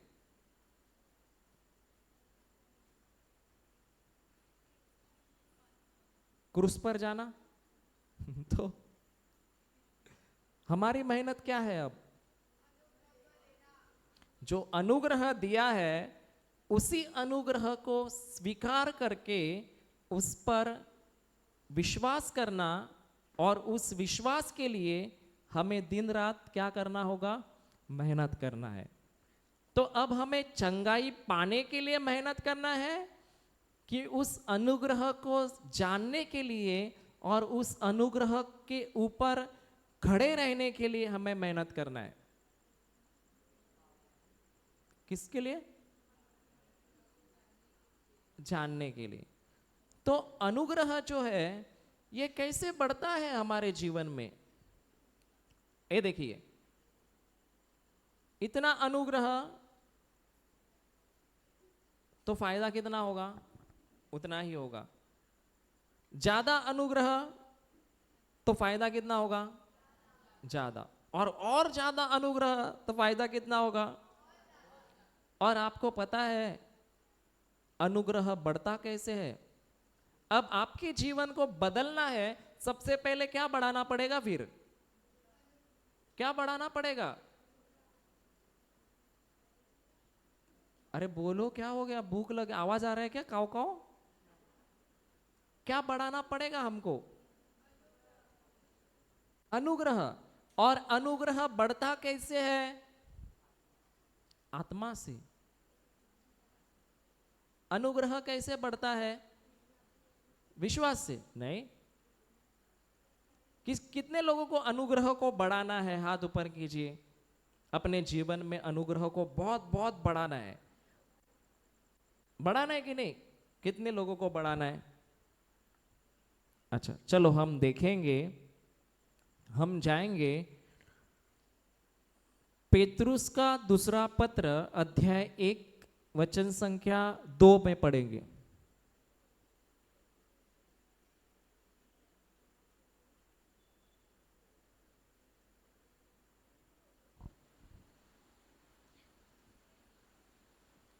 पढ़िए। परमेश्वर के और हमारे प्रभु यीशु की पहचान के द्वारा अनुग्रह और शांति तुम में बहुतायत से बढ़ती जाए। मराठी मध्ये वाचा। देव व आपला प्रभू येशू ह्यांच्या ओळखीने तुम्हाला कृपा व शांती विपुल मिळो। अभी वापस पढ़िए हिंदी में। परमेश्वर के और हमारे प्रभु यीशु की पहचान के द्वारा अनुग्रह और शांति तुम में बहुतायत से बढ़ती जाए। कैसे बढ़ती जाए? थोड़ी की बहुतायत? तो अनुग्रह अगर हमारे पास बहुतायत में है तो हमारे अंदर शांति भी बहुतायत में होगी कि नहीं? और जो जीवन दिया है प्रभु ने बहुतायत का, वो भी हमारे जीवन में दिखेगा कि नहीं? दिखेगा। तो कितने लोग चाहते हैं कि मेरे जीवन में मुझे बहुतायत में अनुग्रह चाहिए। यहां पे लिखा है बहुतायत से बढ़ेगा। बहुतायत मतलब क्या है? दो का दो गुना तो कितना होता है? दो गुना दो कितना होता है? 4। 4 गुना 4 8। 8 गुना 8 16 कैसे होगा? 8 गुना 8 कितना? 64 गुना 64 कल बताओ कितना? 58। 64 गुना 64 कितना? तो जो अनुग्रह है वो क्या होता जाता है? बढ़ता जाता है, बढ़ता जाता है, बढ़ता जाता है। और वो अनुग्रह कैसे बढ़ता है? पढ़िए वापस वचन। परमेश्वर के और हमारे प्रभु यीशु की पहचान के द्वारा अनुग्रह और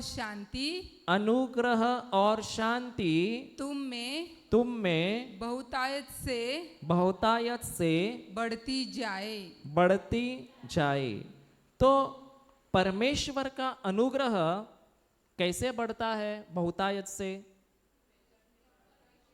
हाँ, परमेश्वर के और हमारे प्रभु यीशु की पहचान के द्वारा ही हमारे जीवन में क्या होता है? अनुग्रह बहुतायत से बढ़ता है। तो अब परमेश्वर की और प्रभु यीशु की पहचान, उसका ज्ञान हमें कहाँ मिलेगा?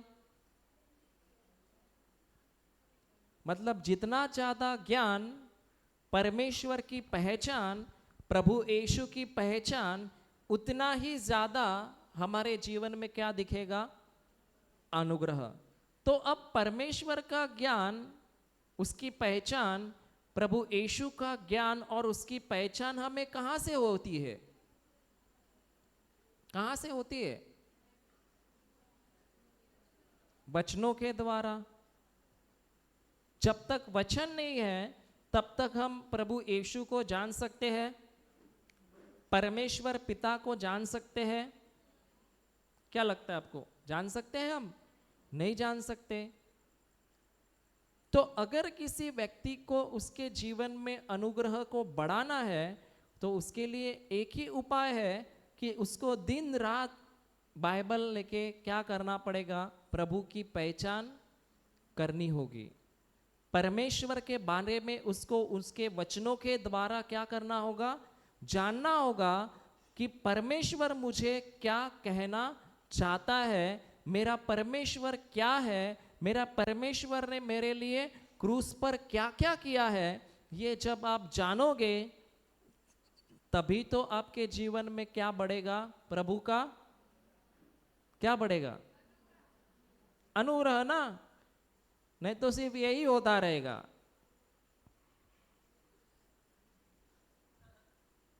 क्या क्या बोला मैंने?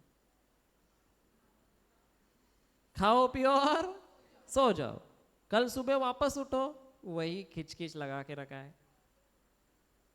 समझ में आ रहा है? तो समझो आपको 5 दिन यहां पे आप लोग आए ना, 5 दिन में एक बात याद रखो, जो भी वचन हम सीख रहे हैं, जो भी ज्ञान हमें मिल रहा है ना, ये प्रभु का हमारे लिए क्या है? अनुग्रह है। और जितना ज्यादा हम ज्ञान मन लगा के ले रहे हैं, पढ़ रहे हैं, लिख रहे हैं, उसके ऊपर मनन कर रहे हैं, उतना ही तेजी से हमारे जीवन में अनुग्रह क्या होते जा रहा है? बढ़ते जा रहा है।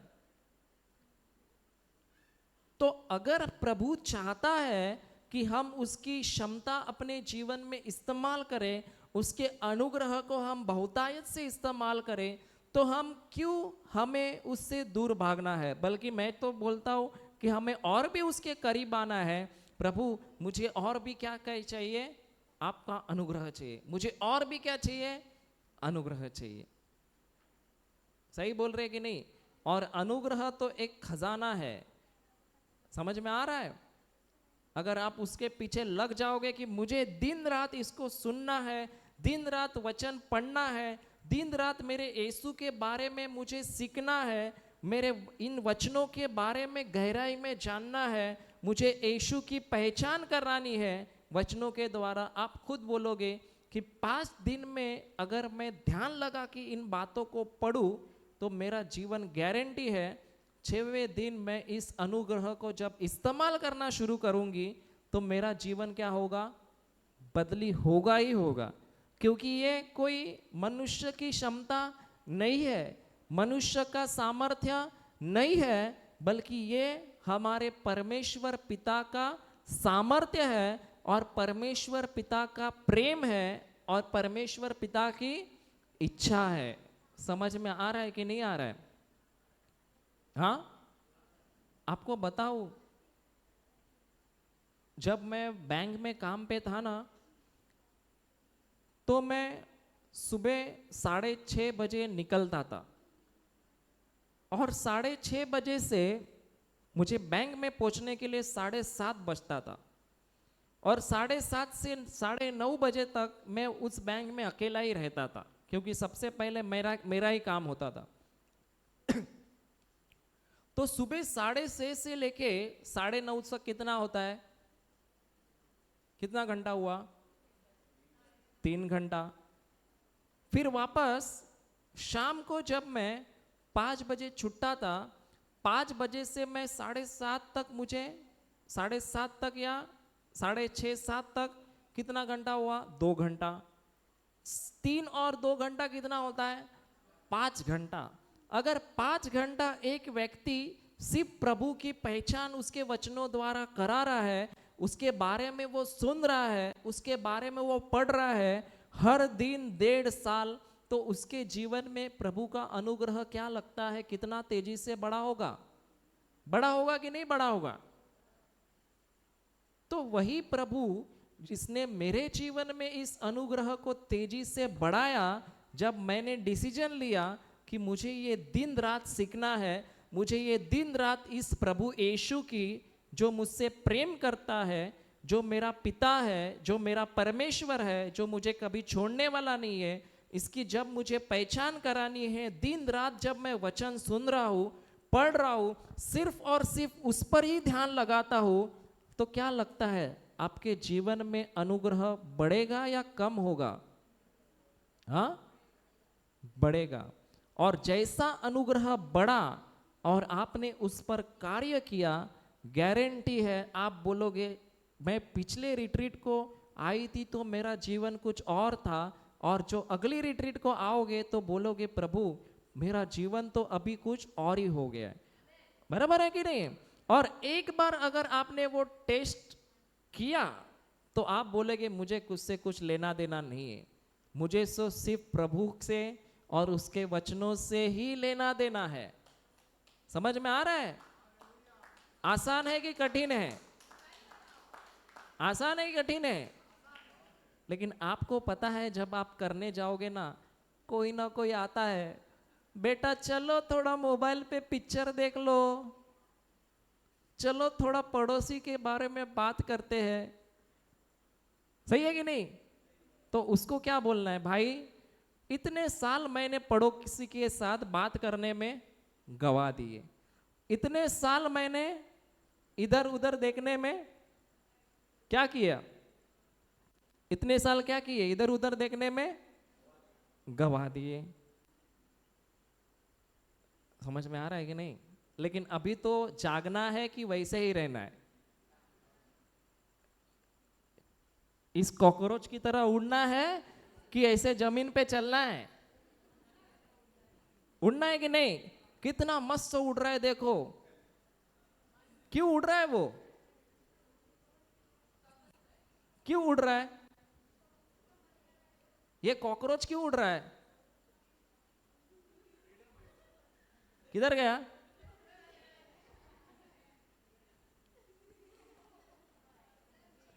फ्राई करूं?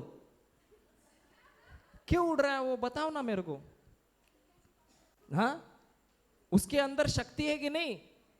वो उड़ सकता है कि नहीं? मैं एक काम करता हूं, इधर जितनी भी हवा है ना सब निकाल देता हूं। अब बोलता हूं, उड़ के दिखा। अब उड़ेगा क्या? क्या उड़ेगा? हवा ही नहीं है इधर। अब उड़ेगा?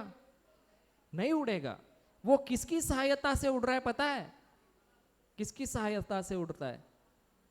हाँ, हवा। अगर यहां पे हवा ही नहीं है तो वो उड़ ही नहीं सकता। तो अगर हवा निकाल दे तो वो उड़ नहीं सकता। उसी तरह हमको भी खुद की शक्ति से उड़ना नहीं है, हमको भी पंख मारना नहीं है, बल्कि हमको प्रभु के अनुग्रह की सहायता लेना है और प्रभु के अनुग्रह के द्वारा उड़ना है कि नहीं? ठंडे है कि गर्म है समझ में नहीं आ रहा है आप लोग, कि मीडियम है? ठंडे है कि गर्म है? ठंडे है कि गर्म है? गर्म है। जोर से बोलो। अरे इतना सब कुछ मालूम होने के बाद अगर ऐसे बैठे ना तो उसके लिए कुछ नहीं हो सकता। फिर मैं तो बोलता हूं, जिसको मालूम पड़ा वो बोलेगा मैं दिन रात अभी इसके पीछे लग जाता हूं। अगर ये भाई का जीवन बदल गया तो हमारा तुम्हारा नहीं बदल सकता क्या? और एक बात बताता हूं, क्यों इतना दिन वही वही जिंदगी जीना है? कभी तो आगे का बड़ा सोचो। अगर सोच बड़ी रखोगे तो अनुग्रह गारंटी है आपके लिए काम करेगा कि नहीं? करेगा। लेकिन सोच वो वही रखोगे कि मुझे यही देना है, मुझे ऐसे ही करना है। हमेशा दाल भात के बारे में क्यों सोचते हो? कभी तो बिरयानी के बारे में भी सोचना चाहिए कि नहीं? चाहिए कि नहीं? मेरे को तो बिरयानी बहुत अच्छी लगती है अभी। हालेलुया। तो कौन आएगा? अभी आगे का हम सीखेंगे। तो अनुग्रह कैसे बढ़ता है? कैसे बढ़ता है? बढ़ाने के लिए क्या करना पड़ेगा? दिन रात प्रभु के वचनों को सीखना पड़ेगा, सुनना पड़ेगा, तभी तो क्या होगा? अनुग्रह तेजी से बढ़ेगा। तो ये सबके लिए है कि थोड़े ही लोगों के लिए है? लेकिन कोई व्यक्ति अगर बोलेगा मैं तो पूरी भाजी में ही खुश हूं, तो उसके लिए प्रभु भी कुछ कर सकता है क्या? अगर तुमको ही पूरी भाजी खाना है, प्रभु की तो इच्छा है कि तुमको थाली देना है, लेकिन तुम ही बोलता है मुझे पूरी भाजी खाना है, तो कुछ होने वाला है? मैं तो प्रभु को बोलता हूं, प्रभु बहुत मजा आता है, बहुत मजा आता है जब आपका अनुग्रह, आपने हमको जो भी दिया है आपके प्रेम के खातिर। क्योंकि सबसे बड़ी बात, हमने खुद कुछ मेहनत नहीं किया, फुकट में दिया गया है। फुकट में दिया है कि नहीं? तो फुकट में लेना है कि फेंकना है? लेना है ना। हालेलुया। तो कौन आएगा प्रार्थना करने? आ जाओ।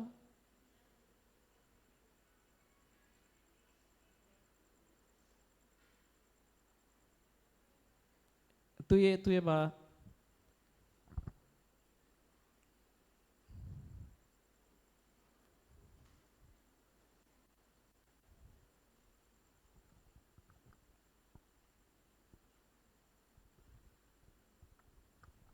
धन्यवाद धन्यवाद पिता परमेश्वर, स्वर्गीय बापा, आसमानी प्रभू येशू, या सुंदरशा दिवसासाठी तुझं कोटी कोटी धन्यवाद येशू राजा. प्रभू येशू, आज तुम्ही जे काही शिकवलं म्हणून तुझं कोटी कोटी धन्यवाद प्रभू येशू. तुझ्याद्वारे गणेश ब्रदरने आज जे काही शिकवलं म्हणून धन्यवाद देते येशू राजा. या सुंदरशा दिवसासाठी तुझं कोटी कोटी धन्यवाद. आजच्या जेवणासाठी तुझं कोटी कोटी धन्यवाद येशू राजा. हर एक चीजासाठी तुझं कोटी कोटी धन्यवाद देते प्रभू येशू. आज आम्हाला सेफली आणून इकडे सोडलंस म्हणून तुझं कोटी कोटी धन्यवाद देते राजा. ही छोटीशी प्रार्थना तुझ्या गोड नावास करते. आमेन.